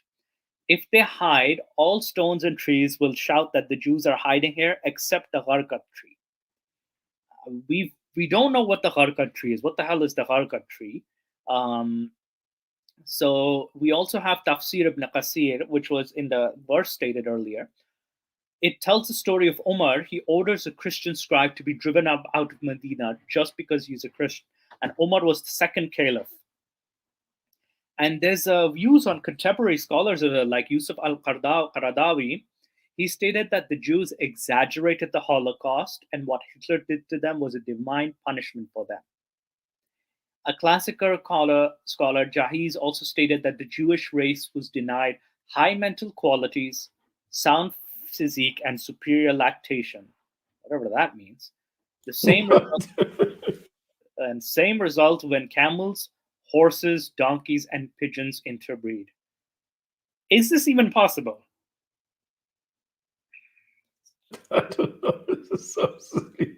So ridiculous. This is the level of ridiculousness and we've looked into tafsir, we've looked into hadith, we're looking into Quran, and now we just looked into 2 different scholars as well. So you missed the one where, because you mentioned Hitler, but you did not mention the SS divisions only by Muslims. SS division, yes, I forgot to mention. I knew there was something. This is another. And the Grand Mufti of Jerusalem, who was a house guest of Hitler in 1935, I think. Yes, he was. There was an SS division of Bosnian and Turkish was it Turkish or Bosnian Muslims? I think Bosnian, yeah. Yeah, and they were responsible for killing Jewish civilians. So, and fighting different Jewish groups. So this was Hitler actually, and Hitler and Mussolini saw the Muslims as allies during the Second World War. And the common, yeah. And what is quite funny, I still remember this quite vividly, in Tehran in the 70s, when people asked me if I'm from America, because I had long blonde hair in those days. So they obviously knew I was a foreigner. So they asked me, "Oh, am I from America?" And I said, "No." And they were quite happy to hear that. And then they said, "Well, where are you from?" And then I said, "Well, I don't know, from Germany." And they said, "Oh, yeah, that's excellent." They have this huge admiration for Germans because they had this animosity for the Jews. Wow, wow, that's pretty terrifying. Actually, that's terrifying admiration if you think about it. Like it's and there was this even in my in Pakistan too. There's this weird admiration for uh the what Hitler. There's a weird admiration for Hitler as well, in that he was the one who, like, what do you call it, was going to destroy the Jews.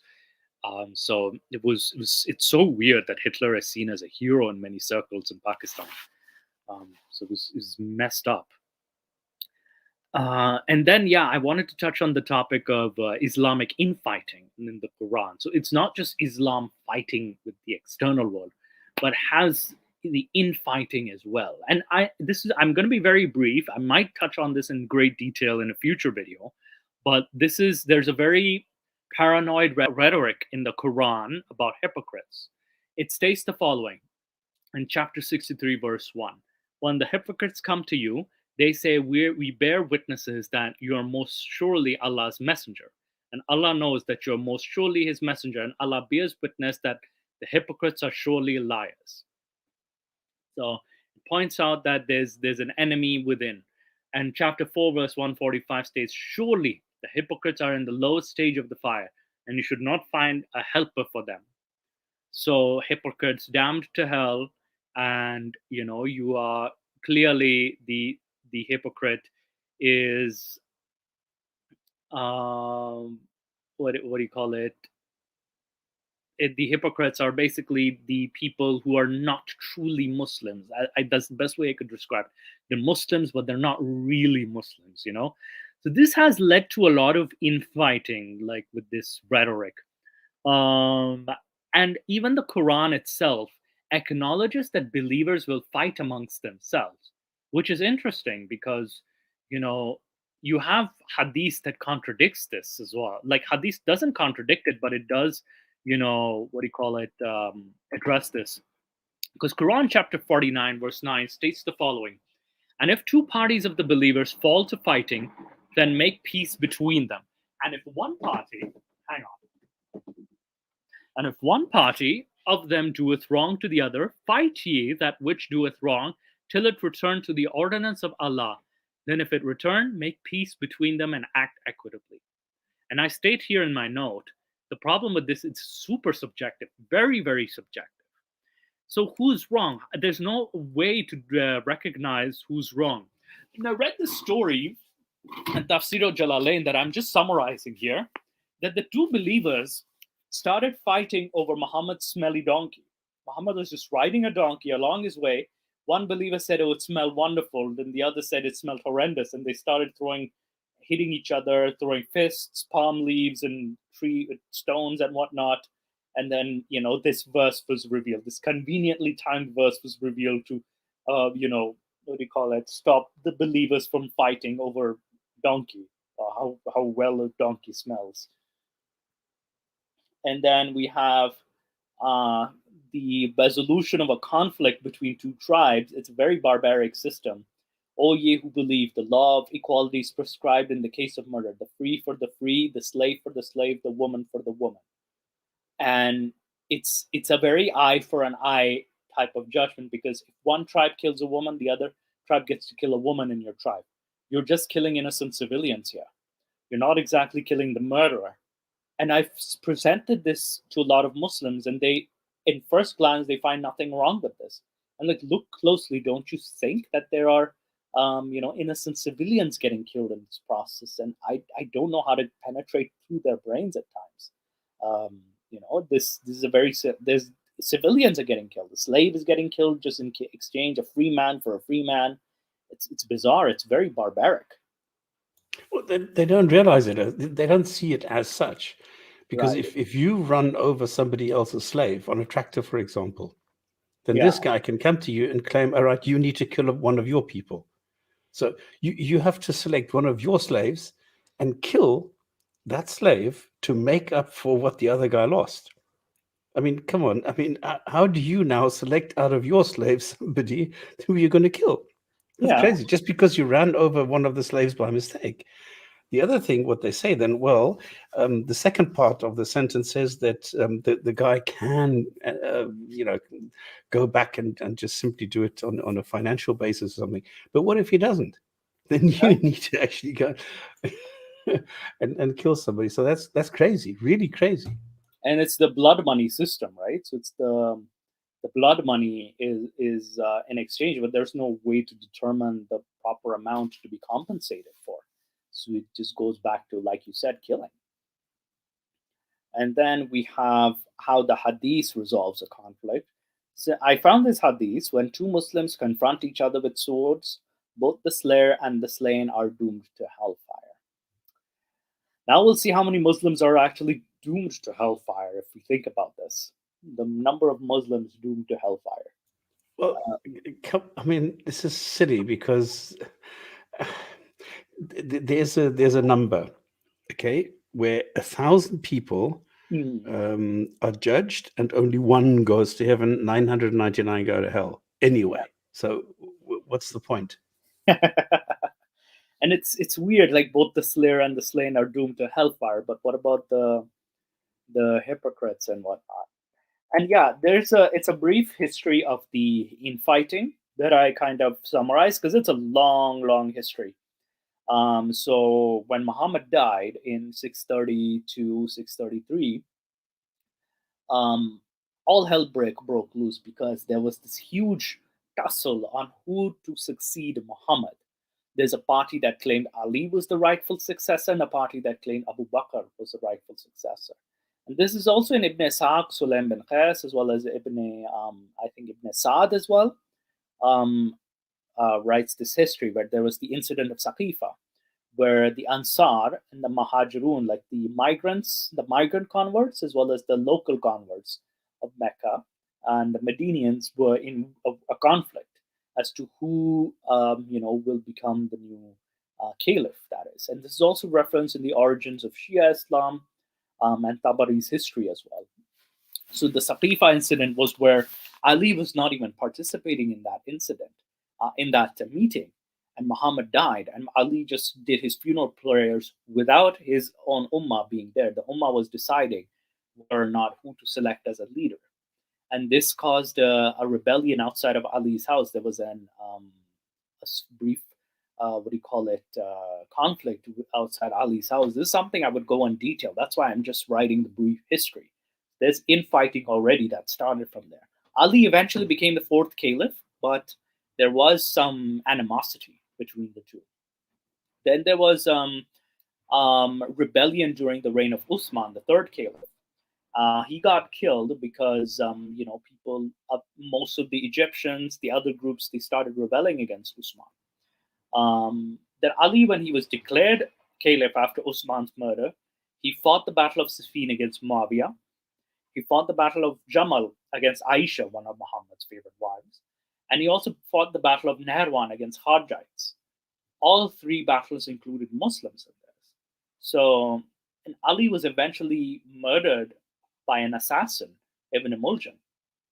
So, this is happening within 50 years of Muhammad's path. Not even 50 years.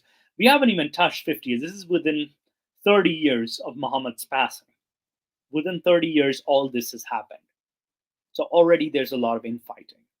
And then the Battle of Karbala in 680 between Yazid and Hussein, in which sparked the second Islamic. The first one was Usman's murder and Ali's battles. The second Islamic civil war between the Umayyads, Mukhtar, and Ibn Zubair was sparked by the Karbala battle. The Shia still commemorate the tragedy of Karbala to this day. So this battle, within the 50 years this battle took place, within 50 years of Muhammad's passing too. So this was not very far off. And within the first century, there's so much conflict with not only the expansions. We already know about the expansions, the killing and all that stuff, but then within it's so turbulent. And then there was the Abbasid civil war with the Umayyads as well. So it continued till the during the Umayyad period, and during even the Abbasid period as well. And there was also the conflict with the imams as well, the Shia imams as well. So it's a huge conflict that still has left its what do you call it, mark to this day, creating the forever schism between Shia and Sunni. So the Shia versus Sunni. And even Ibn Taymiyyah, he refers to Shia Muslims as Rawafid, and which is a derogatory term, means that they reject the first three caliphs, Abu Bakr, Umar, and Osman. And he stated, if you find them, for they are polytheists, kill them, for they are polytheists. Kill them. Al-Saram al-Maslul states this. And in the exegesis of Tafsir Ibn Qasir, regarding Quran verse 48-29, Malik bin Anas states that Shias are non-believers because they reject the companions of Muhammad, which is the first three caliphs. And yeah, I brought this up before. The Ahmadiyya community in Pakistan is legally discriminated against. In Pakistan, they were declared non-Muslims, even though they follow the same Quran, the same Hadith. A slight difference in who the Messiah is, but this is they still face discrimination to this day. And the Punjab government proposed a bill stressing that marriage contracts should have finality of Prophet Muhammad mentioned them in them as a condition. I think that summarizes not only the external. It's a brief summary. I could go deep and deep and deep into this, but it's just a brief summary of the infighting, the outfighting, as well as what do you call it? What do you call it? It's just so bizarre. So the articles that state that there's no conflict, but there is plenty of conflict there. I wanted to go through a study as well. Stops. Do you have any final thoughts on the presentation and everything? No, not really. Right. The one thing that you might mention is that there's a page that lists all conflicts, armed conflicts with injuries and dead, and most of this is infighting. Is this in is this Wiki Islam? I believe is this the page? I can't remember what it's Ah. called. I can't even remember whether it's Religion of Peace or Jihad or something like this. I can't remember which one it is. Yeah, definitely. I definitely want to look into that page. Like we can actually what do you call it?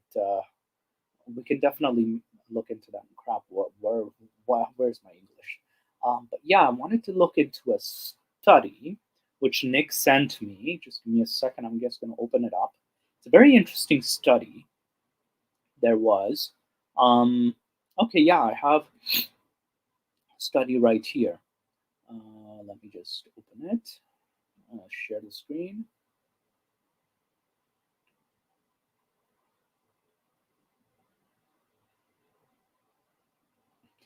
Can you see this? Because it's titled, "Is Islam more conflict-prone than other religions? A cross-sectional study of ethno-religious conflict." It's small. Quite small, eh? Let me just actually... Because you've got a lot of black on the left. Yeah. Let me just try something else with this. Let me see if I can open this as a PDF. Let's see if I can do that.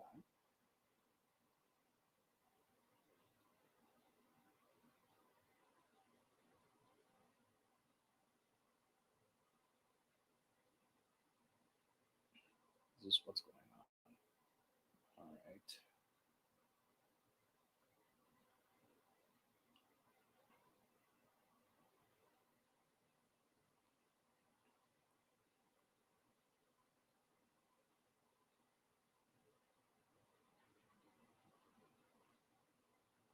I'm just opening up. Hang, bear with me.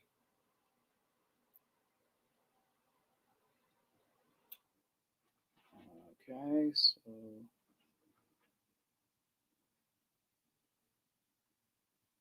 let me just share this. 1 second. Sorry, guys.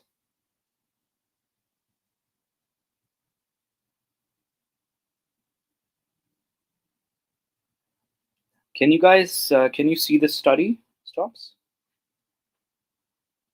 Barely. I can see some writing. I can read the title, but that's it. That's it. Can you It's read? okay. Just tell us what it's about. I mean, it's not critical that we read along. Yeah. So it talks about, is Islam more conflict prone than other religions? So it does a cross sectional study of ethno religious conflicts, right? So it goes briefly over, the study assesses the validity of the stereotype, which is the Islamic militant stereotype.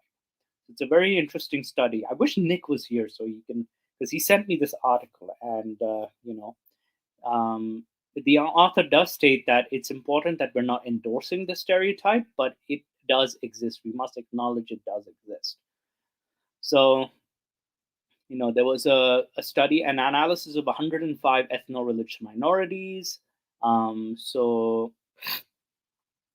he also states that the Islamic militant stereotype has been prevalent since the 1970s. The Islamic Revolution of Iran was one of the major impetuses for this stereotype, which I agree. There was this rise in militant Islamic activity ever since the Islamic Revolution of Iran. These include, but are by no far means involvement in rebellions and violent conflict in Afghanistan, Algeria, Egypt, Kashmir, province of India, the sectarian war in Lebanon, the Muslims of Chechnya, violent Palestinian campaign. So there's a lot of and yes, it even mentions the various conflicts, the bombing of the World Trade Center. So it does have this background, and then there's the conflict between the Coptic minority and the Muslim majority Egypt.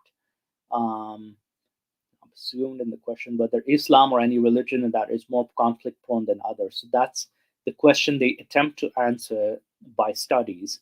I don't know how they conducted this study, but there is a strong support in the literature for the argument that is not the case. In addition, having what Getty called quietist tendencies. Is somebody pop up? I think we did. Somebody. I heard a boop. I heard a little boop. Oh, okay. I think that's just. Hang on. Argument.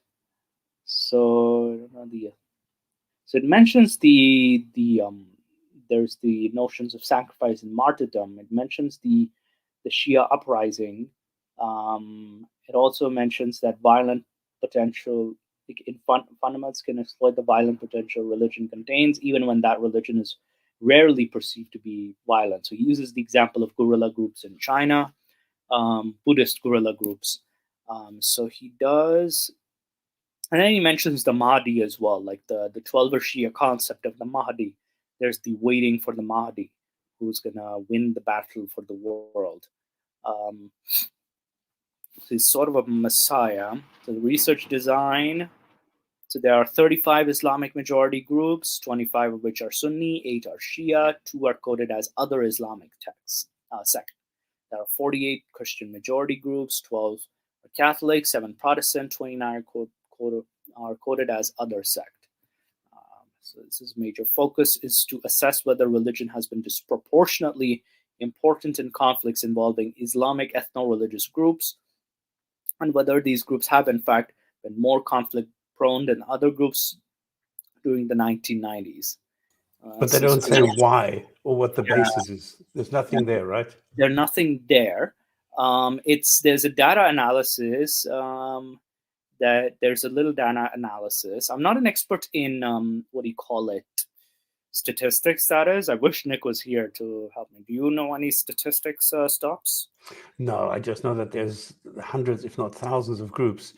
The problem is that there are some conflicts which are based purely on whether you should, during prayer, have your hands above, on, or below the navel. I mean, it's crazy. It's actually petty stuff. And what these different groups, the Hanbali, Hanafi, Shafi, they are in conflict whether or not you should have your feet, like vertical or to the side when you are kneeling down. So it's like many things which are being blown out of proportion because they're saying, well, this prayer is not accepted because of this and that. And then these little bits and pieces sort of add up. And then all of a sudden, they maintain that this is a different kind of a belief system altogether because there are so many small, like petty differences. Yes, and even with Ramadan too, something I want to cover in future. There's this petty difference. Your mic is gone. Oh, is my mic on? How about now? A little bit better. A little bit better. Just give me a second here. It's gonna. There you go. It's coming back. All right. I think it's the background noise. There's a bit of background noise. I think now you can hear me properly. Yeah. Now you're Perfect. back. Okay. So yeah, it definitely you know, what do you call it? Definitely there's the issue of like the minor differences between different Islamic groups and whatnot. And this research kind of doesn't, what my only grievance with this research, it just looks at the conflicts themselves, like which are conflict prone, but doesn't see like address the root cause of the conflict, that is. So there are some variables. I don't know how to, let's see the conclusion. What do they conclude? It might give us a better conclusions. Okay. The results merit several conclusions. Perhaps the most important is that at the actual level of conflict, as measured by rebellion, protest, mobilization, does not vary greatly between ethno-religious minorities. That is, there is little evidence to support that Islam or any other religion for that matter makes ethno-religious minorities more conflict prone. There is some weakness that Christian ethno-religious minorities engage in lower levels of conflict than non-Christian groups, but the difference is very small. Similarly, the relationship between religious discrimination and religious grievances provides evidence that the different religions often behave similarly. Once controlling for religious discrimination, religious grievances do not vary considerably between different religious minorities. Exactly. That was my point. Yeah. Yeah. So this indicates that the ethno-religious minorities react similarly to religious discrimination regardless of their religion, at least as far as forming grievances over the discrimination is concerned. The results for grievances or political, culture, and autonomy issues show a similar dynamic. There is, however, considerable evidence to support the argument that religion tends to be a more important issue in conflicts involving Islamic groups. Okay, so this is a very significant part. There is considerable evidence to support the argument that religion tends to be more of an important issue in Islamic conflicts. These results are found consistently when looking at minority groups, majority groups, and the interaction between the two. While the fact that the Islamic majority groups tend to have more autocratic governments, which is true, may explain some of these differences, it cannot explain all of them. As noted earlier, this explanation does not account for several factors. Yeah, they at least admit that, including high level of religious legitimacy in conflicts involving religious groups, the extent of the differences between Islamic and non-Islamic groups, the importance of religion to Islamic minorities, most of whom do not live in Islamic states, and the increased levels of the importance of religion in ethno-religious conflicts involving two Islamic groups. Also, even if much of the importance of religion in ethno-religious conflicts involving Islamic groups can be explained by regime type, the question of why Islamic regimes tend to be disproportionately autocratic remains open. So yes, there is the disproportionately autocratic issue here. That is, if Islam causes regimes to be more autocratic, the argument that the autocratic nature of a regime is responsible for a religion being a factor in an ethno-religious conflict is irrelevant. Interesting. Yeah, but you see, now we're going into political Islam, and there it gets really difficult. Yeah. And be as may, the importance of religion in the conflict among Islamic groups does not appear to be this the central theme of this study. It's a very back and forth. Central theme is violence, and the evidence here does not support the argument that Islamic ethno-religious groups are particularly violent. Yet, despite this evidence, the stereotype of the Islamic Muslim persists. One explanation for this may be it is the contrast between Islamic and Christian groups that is responsible for the stereotype. Now it states that because the West is predominantly Christian, other groups will be evaluated in comparison with more familiar Christian groups. While Islamic minorities are not far off the mean level of violence, they do engage in more violence than Christian minorities. Also, although it is not an overt element of the stereotype, the importance of religion to conflicts involving Muslims may add to this perceived difference between Western and Islamic groups. This involvement of religion in conflict is foreign to the Western concept of separation of church and state. Thus, the disproportional involvement of religion in conflicts involving Muslims may seem more threatening to Western eyes. Another explanation is that the mean tests used here only look at the average level of violence.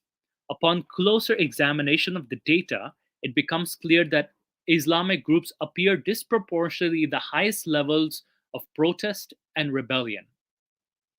Only 3 out of the 29 Christian minorities engaged in political demonstrations in 1993, and no more than 10,000 demonstrators until the single demonstration. In contrast, 17 out of the 40 Islamic minorities engaged in political demonstrations in 1993. The number of demonstrations, at least 10,000 for 5 of the minorities, and 100,000 for 3 of them. The numbers of rebellion are less drastic but still telling. 24.1% of Christian minorities and 32.5% Islamic minorities engage in some form of rebellion in 1993. Yeah, again, it's also looking at the different time period, right? Because the study is from post 2001. So it's a relatively older study, but I found this pretty interesting.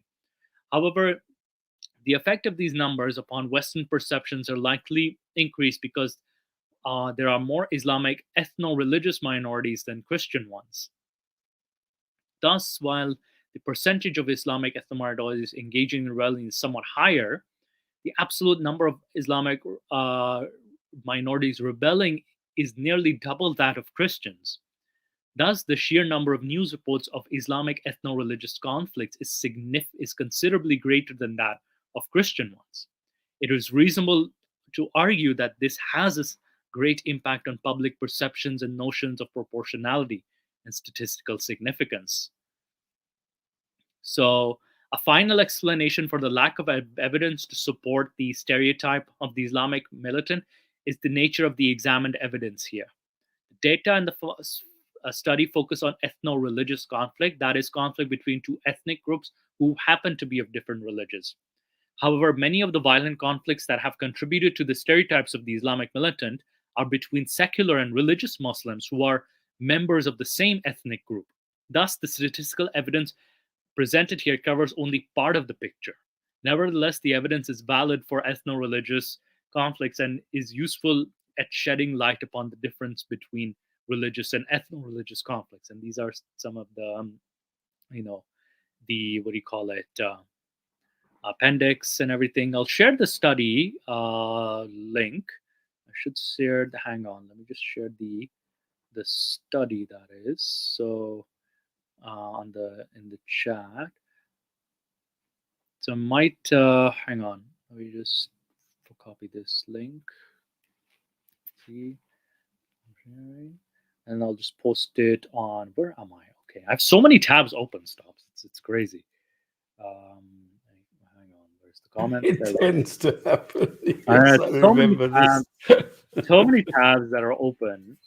Yeah, I might post another PDF in the comments later on today, and condense in a different format. But yeah, this is so.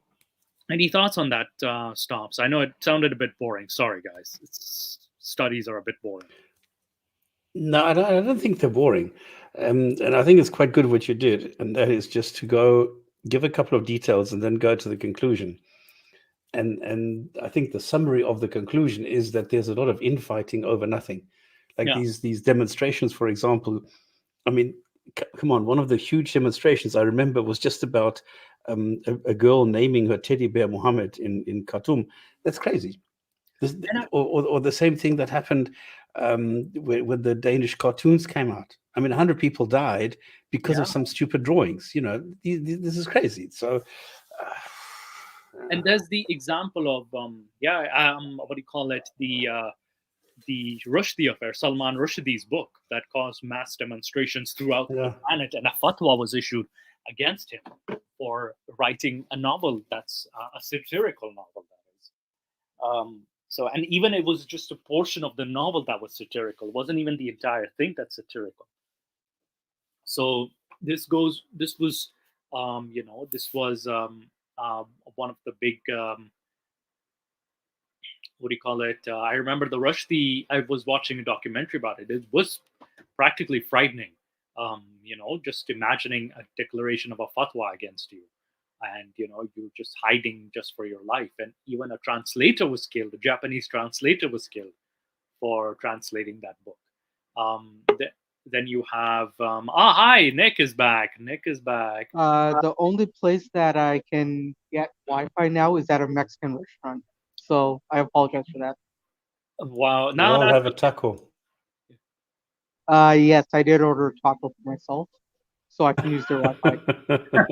What a way to do the Gin and Tonic show. yeah. Stuffing yourself and then talking. The taco. Brilliant. This was a pork taco as well, so So remember, Nick, it is haram. It is haram for you to have pork in front of our brothers in arms. yeah, I apologize for the delay. I hope I didn't miss much, but Yeah, you did.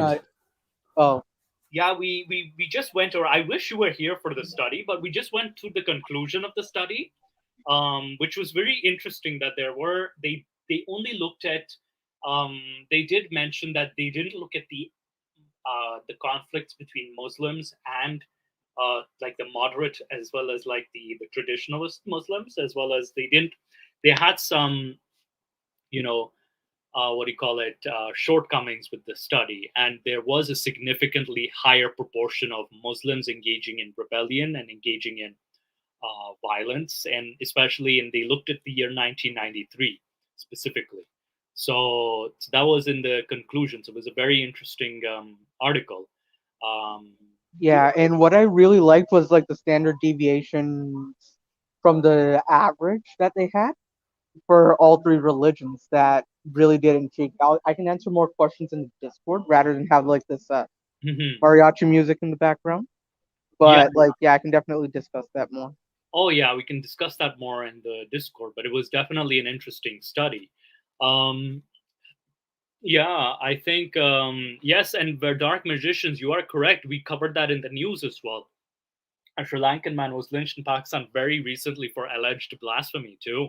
So there is, because keep in mind this study is 20 years old, and it doesn't take into account more incidents post 2001 that have taken place, and especially I feel like it's accounting for there's a lot of missing links with the study as well.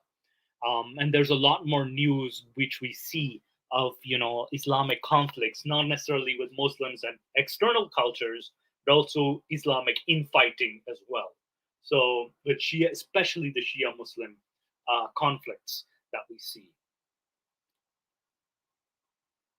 So yeah, do you guys have any other thoughts? Anything to share? Well, there's one thing I want to mention, because Dave has done his usual brilliant research. So he's provided some background information on the study and the sexuality. And if you're interested, I put them into the private chat. Oh, perfect. Perfect. So you can put that into the description as well. And if you want to look at any of these for next week, then there you are. Yes, I can actually look into the jurists of the four schools of Sunni thought. So I'll actually save these in my drive and actually look into this further. And actually just do a study on this, because this is definitely very, very interesting to look into. And this is a good idea for a future video where we can look at the different rulings of the Islamic jurists as well as Islam itself regarding Exactly. not only male homosexuality, female homosexuality, being transitioning, the different organs, and the different what do you call it, differences, the queer community in general. the catch-all term, I use queer, as well as intersex individuals as well. So this is definitely something to look into. But yeah, I think that's all we have today for the day, folks. Stops, do you have any closing comments? And where did Nick go? I think he's munching. I think he either lost the Wi-Fi or he's too busy munching on down the taco. Oh, he's getting some salad or something. No, guys, I mean, this is I'm it's different for me now to be here as a guest, so I appreciate that. And just people were asking, what am I actually doing? Well, I'm very busy on the German side of things, because now, I mean, I remember 10 years ago there were maybe 5 or 6 of us, discussing Islam. Now there's 60 or maybe even 600. I don't even know anymore. There are so many people now addressing Islam, but on the German side there's nobody. And so Right. there's some Christian guys who are doing this, but there's no like objective non-believer, neither in Hindu nor in Jesus or anybody, who is addressing Islam. So I was asked by a German local radio station to come up with a concept, because they thought they will have like a 15-20 minute segment on Islam. And I worked out a sort of a concept for them, but then management got cold feet and they said, no, it's too dangerous. So they stopped it again. So what I'm doing, but this is only on the German side now, where I'm now creating Islam Info, and bringing tidbits where it's only one topic, like 2-3 minutes, and I just discuss what this one topic is on Islam. And that's what I'm doing at the moment. Otherwise, there's a ERA affiliate, a branch in Austria that is giving pretty violent, pretty dangerous Salafi-style apologetics. They're under observation by the, what do you call it, anti-terrorist, I don't know what departments in Austria and Germany. Wow. And what I'm doing is I am critiquing them on a factual basis. I'm taking their streams, because they're doing what ERA used to do, what EF Dawa is doing, what SC Dawa is doing. So I'm taking apart their streams and critiquing once a week, one of their streams, and I'm critiquing other people, and I'm working on the Islam Info and still giving background on other things. So I'm pretty busy over there. That's why I can't be so busy on the English side at the moment. So it's quite weird. And that is why Stops has knighted me as his successor, or what do you call it, his assistant. No. Don't underdo yourself here. No. You're doing a fantastic job of carrying on the tradition of factual analysis of topics, giving people like a really good insight into Islam, into the various topics. And I think that is very important, that we give people, something substantive, something that is based on evidence, on texts, on something where we are providing the links. It's transparent. It's there for everybody else to see. There's no censorship. There's no hiding. There's no nothing. It's just the facts. And this is very important, I think. And you're doing a great job. Yeah. Mustafa is the caliph sent by Stops. Oh, I love the title of caliph, so I'll accept, probably refer to myself as Caliph Mustafa, or Caliph Mus, that is. That's a. So it's KMS. KMS, Caliph Mustafa. So Yeah. Definitely, but yeah, I think this should be, we've reached over the 2-hour mark. It definitely is getting late in the UK. So we'll finish with the hadith of the week. That is, I have a hadith. Oh, you kept the tradition. Yes, Nice. yes. I kept the tradition. There's a hadith I wanted to go through. There's a sequence I'm going through. So it's a background sequence. Sahih al-Bukhari. I saved the reference.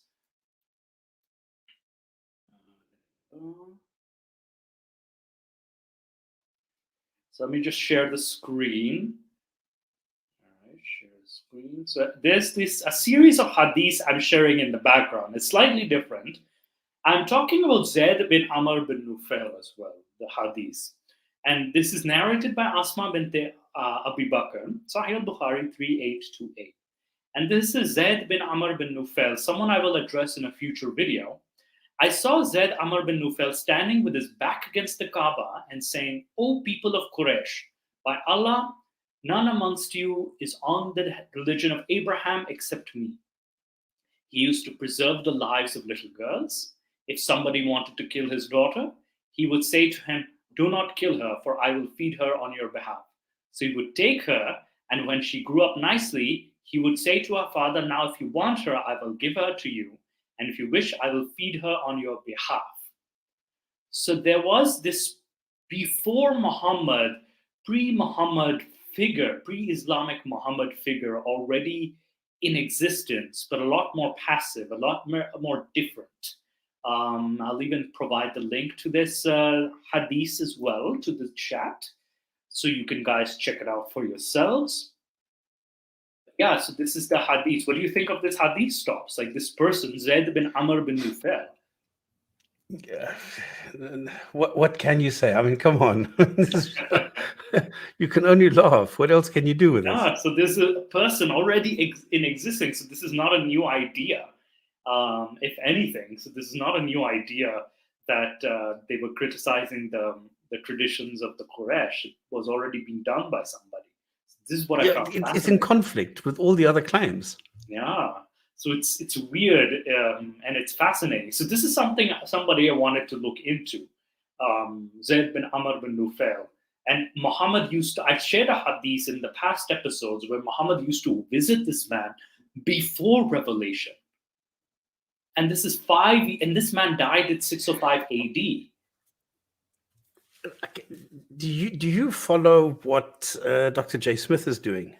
I haven't kept up with Dr. J. Smith, but I feel like I know he has been doing some studies, but can you update me on that, please?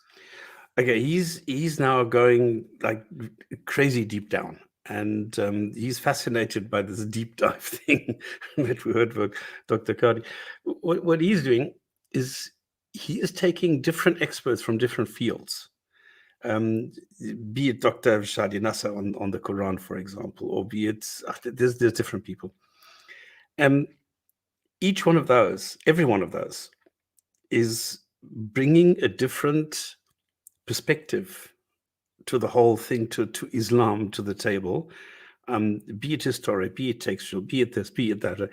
And the fascinating thing is that, of course, he's looking at this through the Christian glasses. Okay, so I always subtract that part. But there are some facts that are irrefutable. And that is, if you look at the text, if you look at the stuff, a lot of it has a Christian background.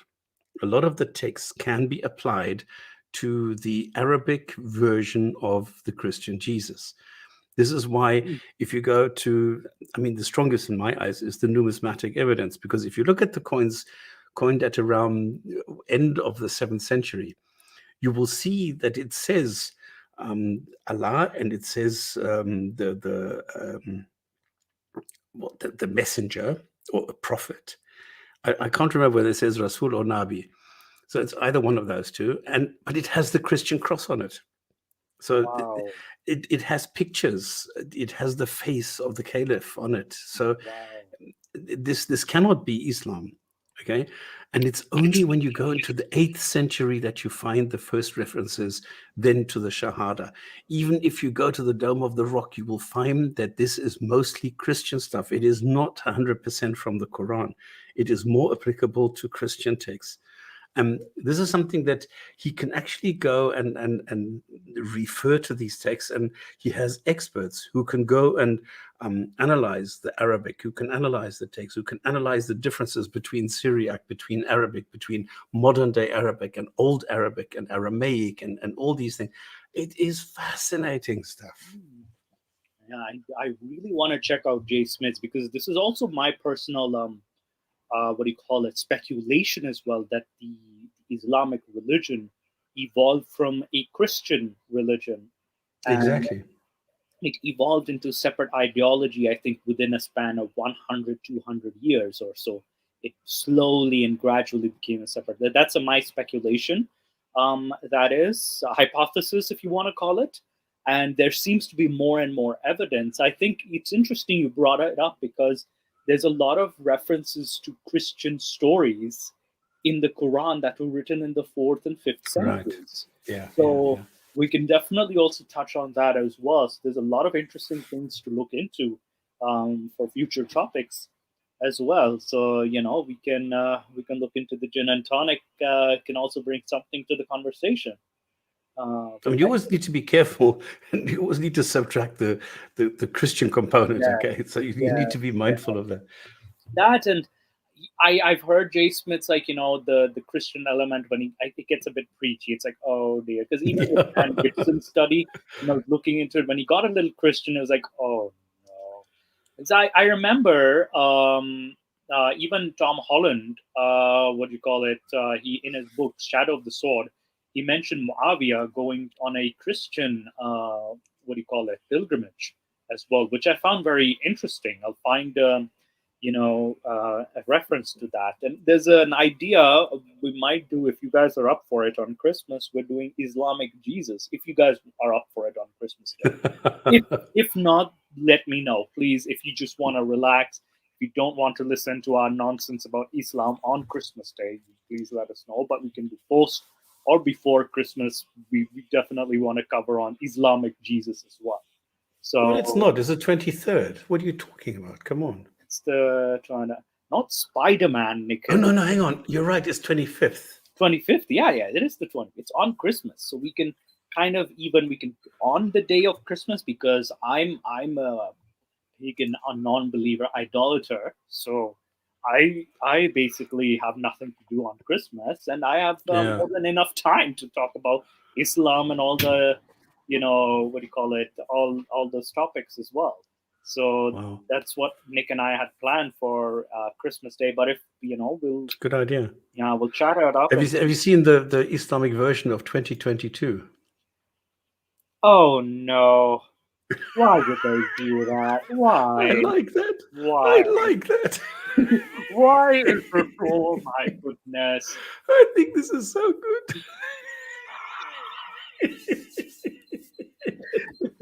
Muhammad is not able to split. He first splits the moon. Now you guys split up the moon and turn it into 2022. I think this is so well done. I think this is so creative. My goodness.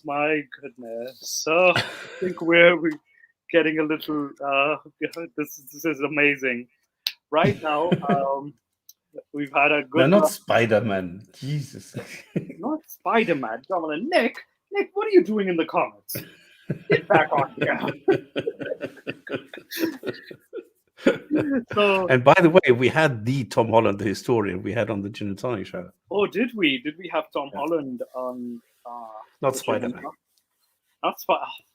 Yeah, because I don't know if you remember, he had this documentary on Channel 4, and then Ira came out with this ridiculous critique, and then I made a video about this like a day later, and he endorsed it. He said, if you want to know all the facts, if you want to know what has happened, go look at what Stop Spamming did on the video. He explains everything perfectly. Right. And my subscriber base exploded, Wow. Okay. Well, this is definitely amazing. And then he was kind enough to join us on the show. Yeah, it's amazing. Okay, guys. Yes, I think we should wrap it up. It's take it easy. Yes, thank you so much, Stops, for joining us today. Thank you, Nick. StreamYard's kicking you out for some reason. We'll address that issue, but I think it could be connectivity or something like that. I feel like that might be an issue. But yes, good night, everybody. Have a good sleep. I know it's late in the UK. It's not so late here, but you'll have a good dinner and enjoy your weekends. Thank you, Stops, for joining us once again. And have a good night, everybody. Let's send a couple of megabytes to Nick. Let's fax it to him or something. Thank you, guys. Thanks to the people in the chat watching. If you want to know anything, any details or something, come to the Discord channel. I forgot where the link is. Anyway, you know where to go. Discord, Gin and Tonic Show. See you there. Cheery, bye. Bye, guys.